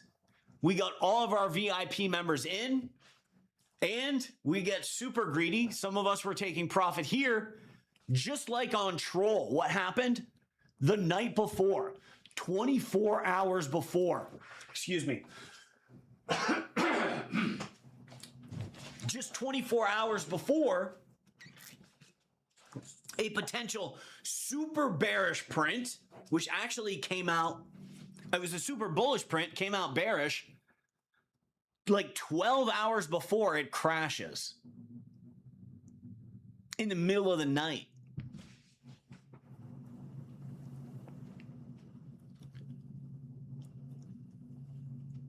From this point to the elbow at the durable goods, we clone this line and it becomes the exact angle of all those peaks. You see that? Now we get our Fibonacci channel. You KASPA guys that watch this channel, remember this technique, right? The repeating trend line system. Gareth Soloway actually uses this on Bitcoin in his big charts, which is interesting.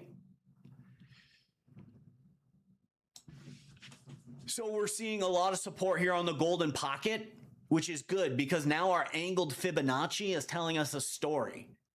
Every zig and zag is lining up the way we want it to. Looks pretty solid. We got resistance into the green and teal zone, and that wick up right there. This is when I originally started charting this. It wasn't until this morning that I completely confirmed it. So now we've got this repeating trend line system. When we break out here, which is looking like CPI and PPI data, typically when we get into the gray or blue zone, we'll get a resistance-free rally. Something to watch out for is there is potentially a lower inflation. Now, I've been reading the wallets again, and I'll leave this for you guys to do at home. You just open up CoinMarketCap, pull up the wallets, wallet 40 through 43, they're buying it all over again. So what we recorded in video last time with Velvet, from wallets 38 to 50, fresh buyers, all right here, just loading up. What we're seeing now is actually there was a lot of wallets that bought here at $1.60. Between 30 and 20, there's a lot of whales that are trapped or holding since 160. The rest of them are from a year ago, but there are fresh buyers buying now in the whale category. So that's sort of a big deal. This obviously a potential breakout.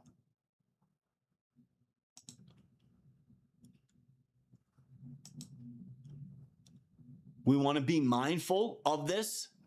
And for all the VIP members here right now, I want to go over some advanced stuff that has to do with profit taking from tracking every single call out that we made over the past 120 days since February 6th. Right here, that's February 6th. It's a jobs report. We tracked every call out that we made, even if we didn't have an entry. It was just on the radar, just to give us a wider spread of data, and broke everything down. So there was two primary types of runners. There was jobs report runners, where the breakout, the initial upside started at a labor market print. Obviously, these are AI narratives. And then there was a secondary, also AI category of runner that was starting around the durable goods and or CPI, PPI. And this rolls over into RWA. So just to bring up some examples here.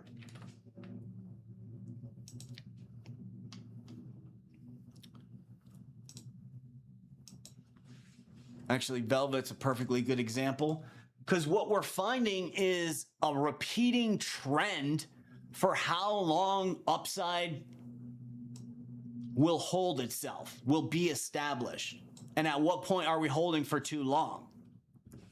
So when we get a breakout starting at CPI or PPI data, which is often where we'll get our initial signal, like here. So there's the April liquidity injection. We got super surprise bullish CPI and PPI. And for you guys in VIP today, you know where we're at in liquidity and what we're waiting on based on the minutes. So we get this catalyst here, right? Everybody's got their bio, we're good to go. But of course, we want to see, hey, can we break the May 15th trend line? How big can this rally get? So we wait for the jobs report. It doesn't come out bullish.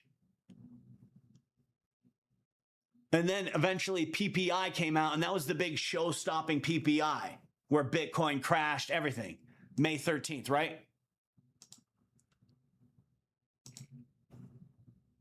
So there was that big show-stopping PPI right here, May 13th, PPI. Whole thing crashes. What we're noticing statistically, breakouts that start at CPI, PPI, and or a durable goods, they can't make it all the way to a labor market report for whatever reasons. We could hypothesize why that is, but we're seeing it time and time again. For Troll here,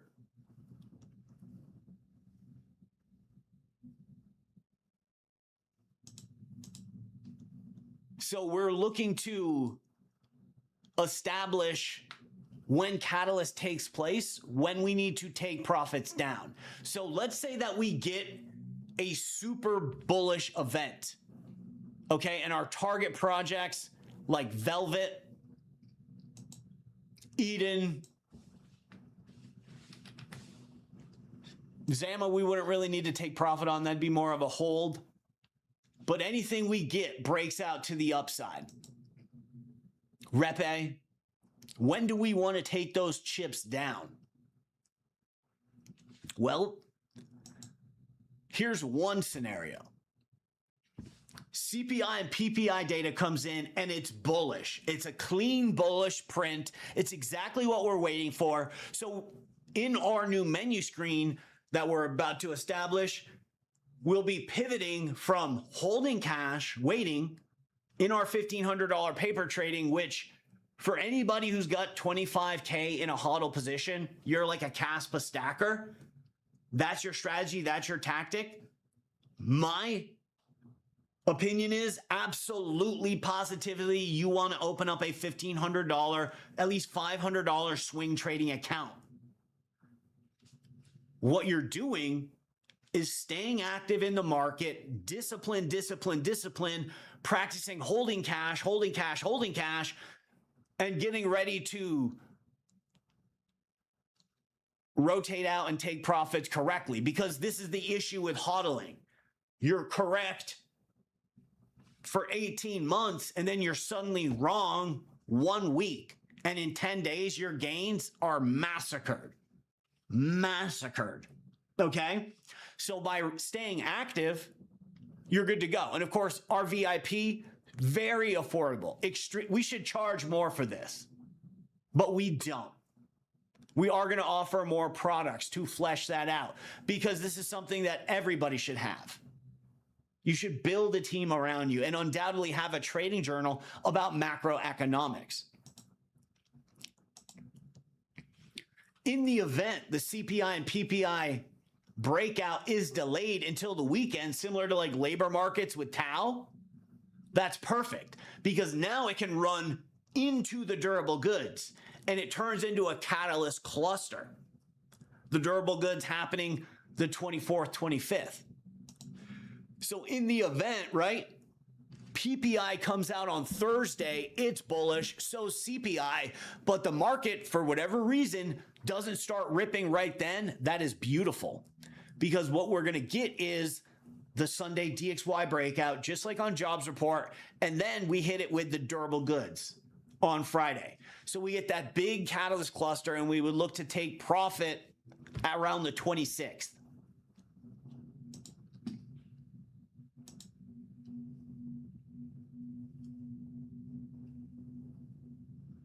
Each one has to be customized, of course. Now, in the event that inflation data comes in high or even divergent, we're looking at a potential rate hike.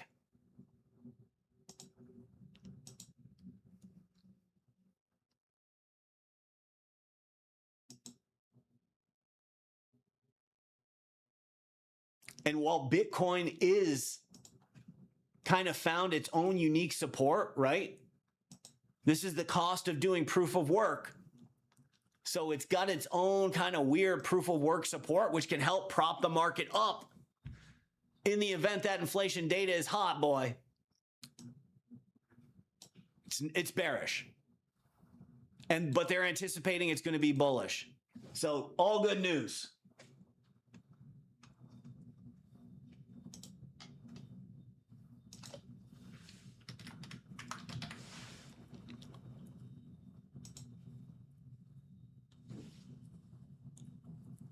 Okay, this is a great sector, great chain immediately. Sapien AI data.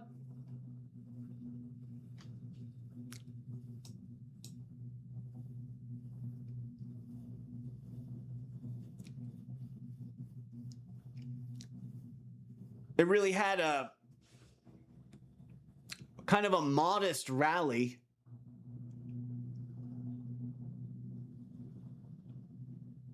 Around the whole Jerome Powell Fed event. Where's this listed? Coinbase, really? That's interesting.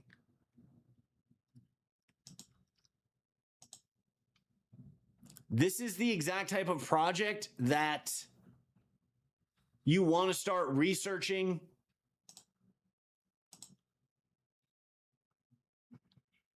for long-term hodl bags.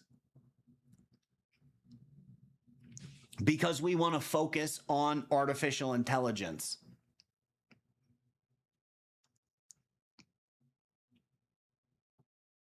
Definitely looks like it's established a support. Remember, each chart kind of like a puzzle where we're using macroeconomic information.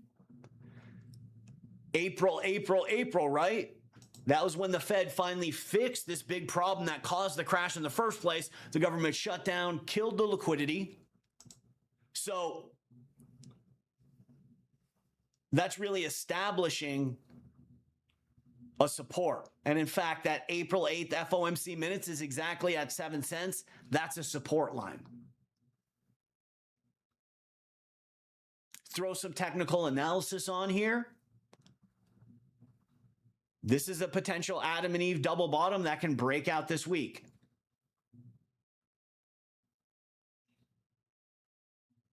Definitely some good VCs too. Let's take a look at the tokenomics.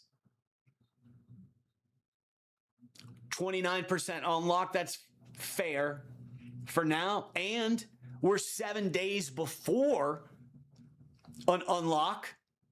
It's just a modest unlock, but more often than not, project will rally into unlocks. Certainly. So big event, guys. Big event about to happen. And we've got 18 months.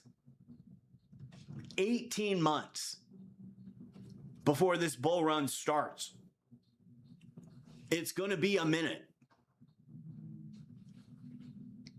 There should be some action this fall, particularly in the RWA and artificial intelligence sector. KASPA is scrambling to get involved with AI.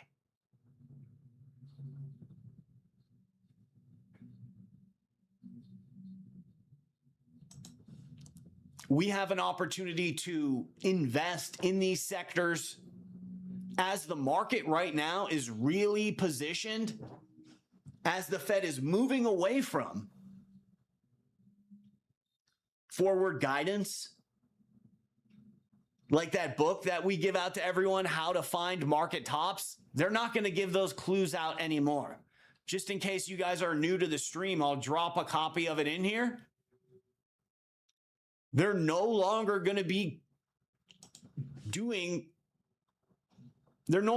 handing this information out, which is how we've been running circles around people who aren't using this information. You have to have that. It's actually part of the basics of investing. Once you learn it, you're like, dude, I didn't know anything until you know that stuff.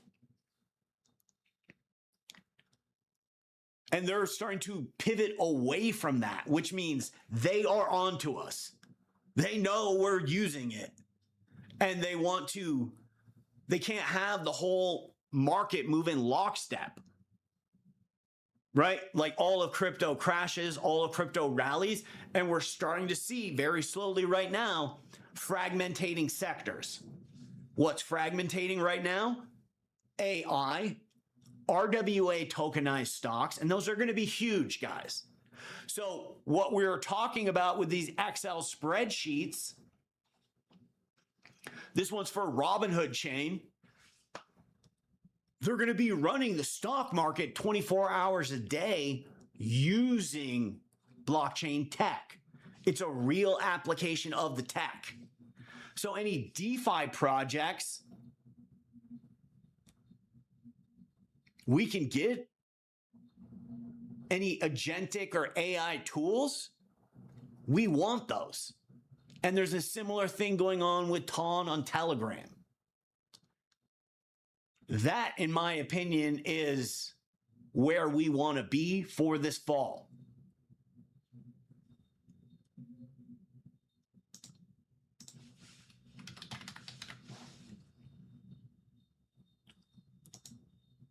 There's Lighter hooked up with Robinhood, DeFi. We want to see this pull back into a cup handle. That's a buy. HODL position. Or we're waiting for the new listings, which is part of a regimented day. New listings that we went over earlier. Something that we do for VIP. Make your day easier, hire on a team, make sure that you're always going over everything, boom, as it happens. So when these new Robinhood DeFi projects get listing, right now it's meme coins. Just kind of showing the power of the sector. But once they pivot into DeFi, it's going to be on like Donkey Kong. My personal pick, because it was qualified to get listed on CryptoRank with CashCat, Juggernaut and Hood Rat, which are both 10 million, this only got a 1 million market cap. Solid community on Twitter, and there's a cool game that you can play, which just kind of shows we also vetted this out and explained to people how to make sure something isn't a rug pull. And you want to go into the tools that they use to launch the LP. So for this one, can't be rugged. It's locked forever. So for anybody who's working in the trenches, that'll help you avoid hitting into some landmines. Strong Warrior, what's good, buddy?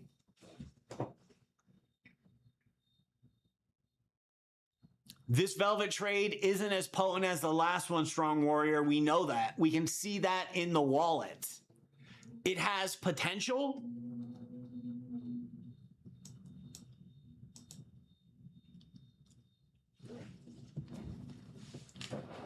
We've got today's list,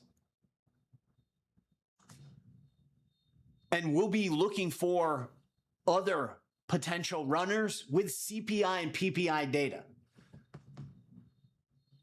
So the key point from the FOMC minutes that was bullish, what did they say, Strong Warrior? Remember, they said liquidity is abundant.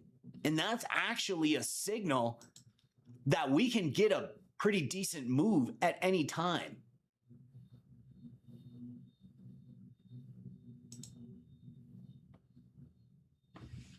At the same time, raise rates. Now, the reason, Strong Warrior, that we've been signaling, and you might not have been here for this time in the stream, but we're going to be making a new menu screen where we're doing a $1,500 paper trade challenge just to show the status.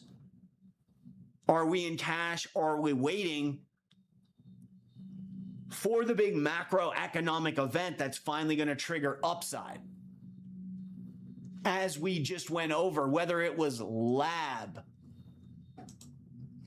or any of these other projects, Troll, you name it, the huge breakout all happened at that last FOMC meeting, Powell's final meeting. So we're waiting for those clear bullish signals. And right now, Strong Warrior, the reason why we're waiting in cash is because the Fed is positioned to hike rates. We didn't get that downside from the dot plot vote. They kind of put it on this incoming data. And one of their goals is they want to really erase forward guidance. They're just trying to get rid of it. So this is an opportunity for them to flex over the markets and say, yeah, the dot plot, forget about it. It's not even going to work anymore. What we're doing is tracking data now.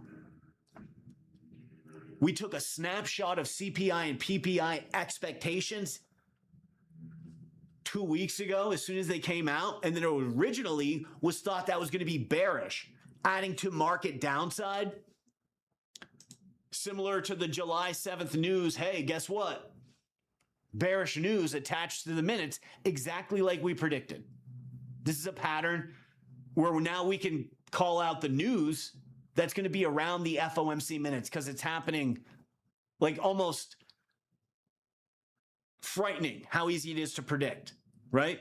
Like on April 8th, we said it would be bullish, a peace deal, and it was. And then this time we said it would be bearish, and it was. There's still the opportunity for rate hikes.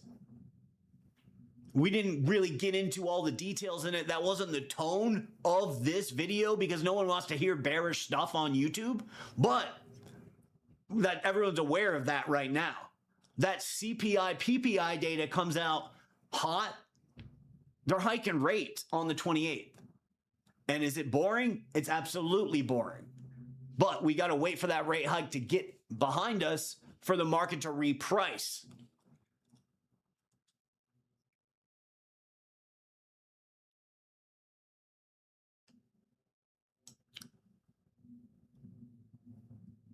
Ample reserves. So this is something that the Fed expressed because of the April event, right? How way back in the day, they were working on fixing the government shutdown, replenishing all of this liquidity. And then you got the Treasury general account that collects our taxes and then rotates them back into the economy. They're flush right now. So there's plenty of liquidity.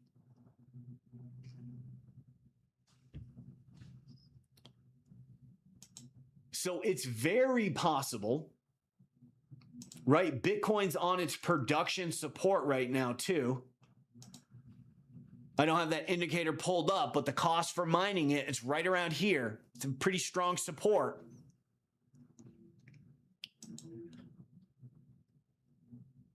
So the whole downside from the dot plot,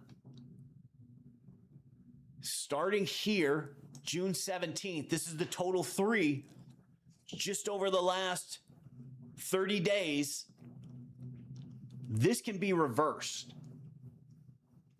That's what the Fed's really trying to do with their pivot away from forward guidance. They're trying to say tools like the dot plot don't work anymore.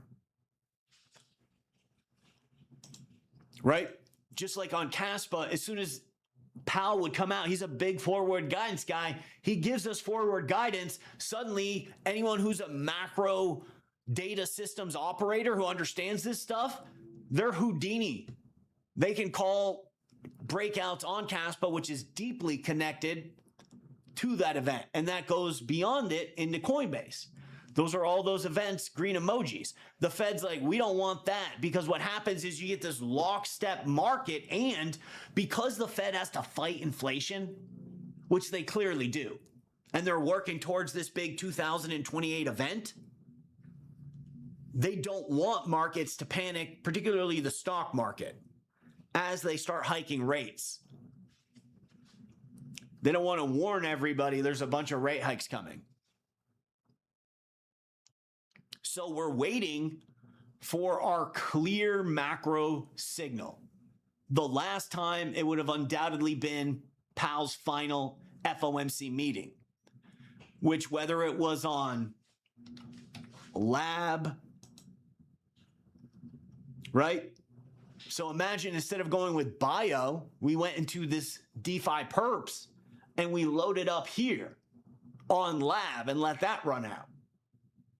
Okay, the key is identifying that big date, and whether you're on Troll, that rubber duck meme coin, any project, it doesn't matter. It's that event. That's what we're looking for, that big event.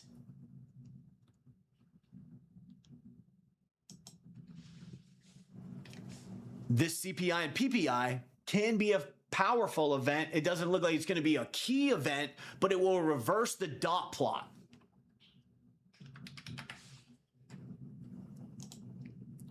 You read the posts on Eden. This structurally much better than Velvet because it's only had its one initial spike. This is deeply connected with Hong Kong, which is having expos with RWA, and last year, the Chinese government started their own Clarity Act. With the elections coming up, it's anticipated, traders are watching for the Chinese government to advance some more regulation with that expo that we pointed out in VIP in Hong Kong. This, you've got a lot of cash. This is a lot safer, right? Velvet's pretty solid.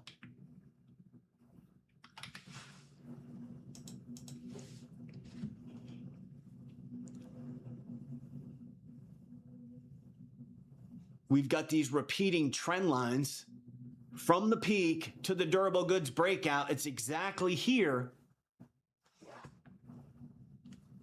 Some whales have been buying. I'll leave more data as we get closer. Inside VIP, some whales have been buying again. Some whales are also trapped up here. So there's Velvet, there's Eden,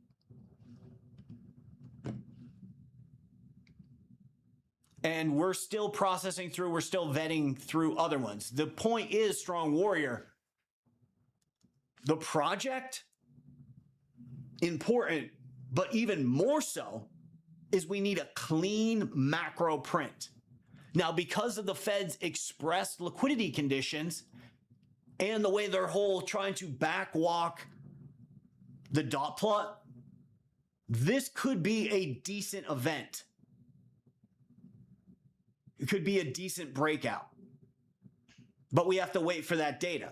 Now, Strong Warrior, you got a lot of capital. Let's say that comes in divergent, right? CPI is a little bit cool. PPI is going both ways, right? That's not the signal you want. We're going to wait for our wave. We're going to hit it, and it'll come to us. And we'll know when it's here. All we have to do is wait, right? We can't force the market to go up. But when it's going to, because we're tracking this data, we'll know. The key is patience. And we can catch some huge swing trade gains. Just like playing poker effectively, there's a lot of thumb twiddling. There's a lot of waiting. It's just part of the structure of the game. So that summarizes where we're at and how important CPI and PPI are.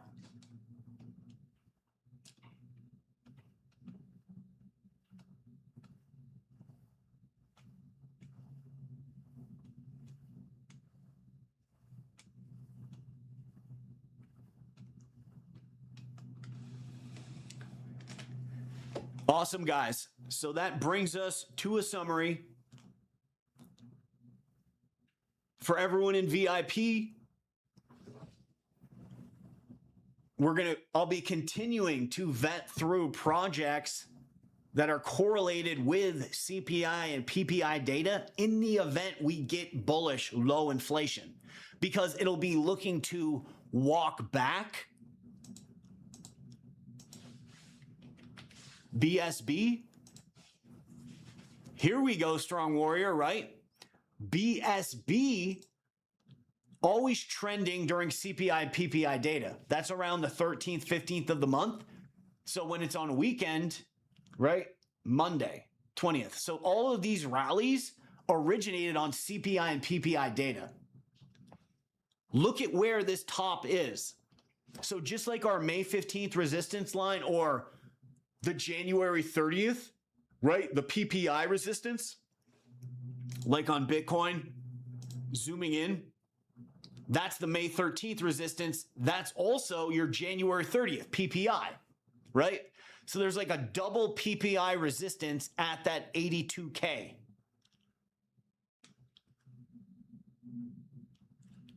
For BSB, this all started with the dot plot though. We are way low. We're down to it looks like a March durable goods. There was a rally right before the April liquidity injection. So this is kind of testing low support. That line might be a bit high actually. We could bring that down and say, so this is testing low support. It's going in a vertical line, which we'll see on Siren, on Velvet, on Bio, on tons of our breakout trades. What do we notice? What is this showing us? The sellers are exhausted. The buyers aren't here yet, but they're coming at a macro event. But the sellers are cooked. That's what we want to see. One of those straight lines leading up to our event. It's almost as good as like a triangle or a wedge or a cup and handle into the event. So this is strong. BSB, that could be a good project for you, Strong Warrior. You could get monster gains. And of course, we'll be reminding everybody, layer in, be patient, get an opening position. Don't go for the home run scenario, right? Layer in, and it'll be,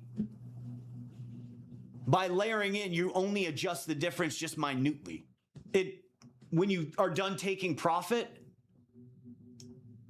it makes almost no difference. It's like it would be, oh, I sold some here and I sold some here. So layering in, very important, as the theory is proven correct.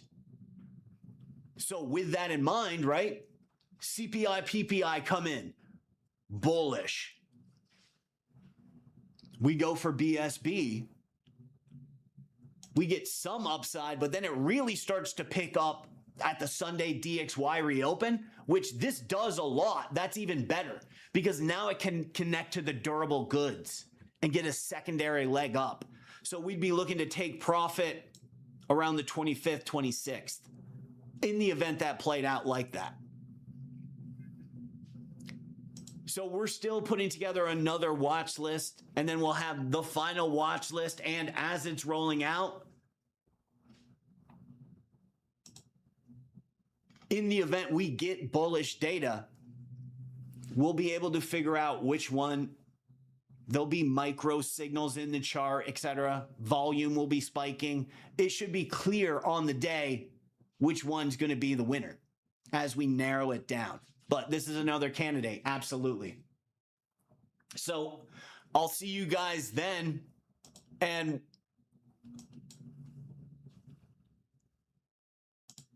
scary, huh? How this works with the media. Like we had said in video after video, there's going to be some break in the peace deal right on July 8th, 24 hours before it happens. And we have this recorded in the Trading Journal time and time again. Awesome stuff. All right, guys. Thanks for checking out this one. We'll catch you on the next one.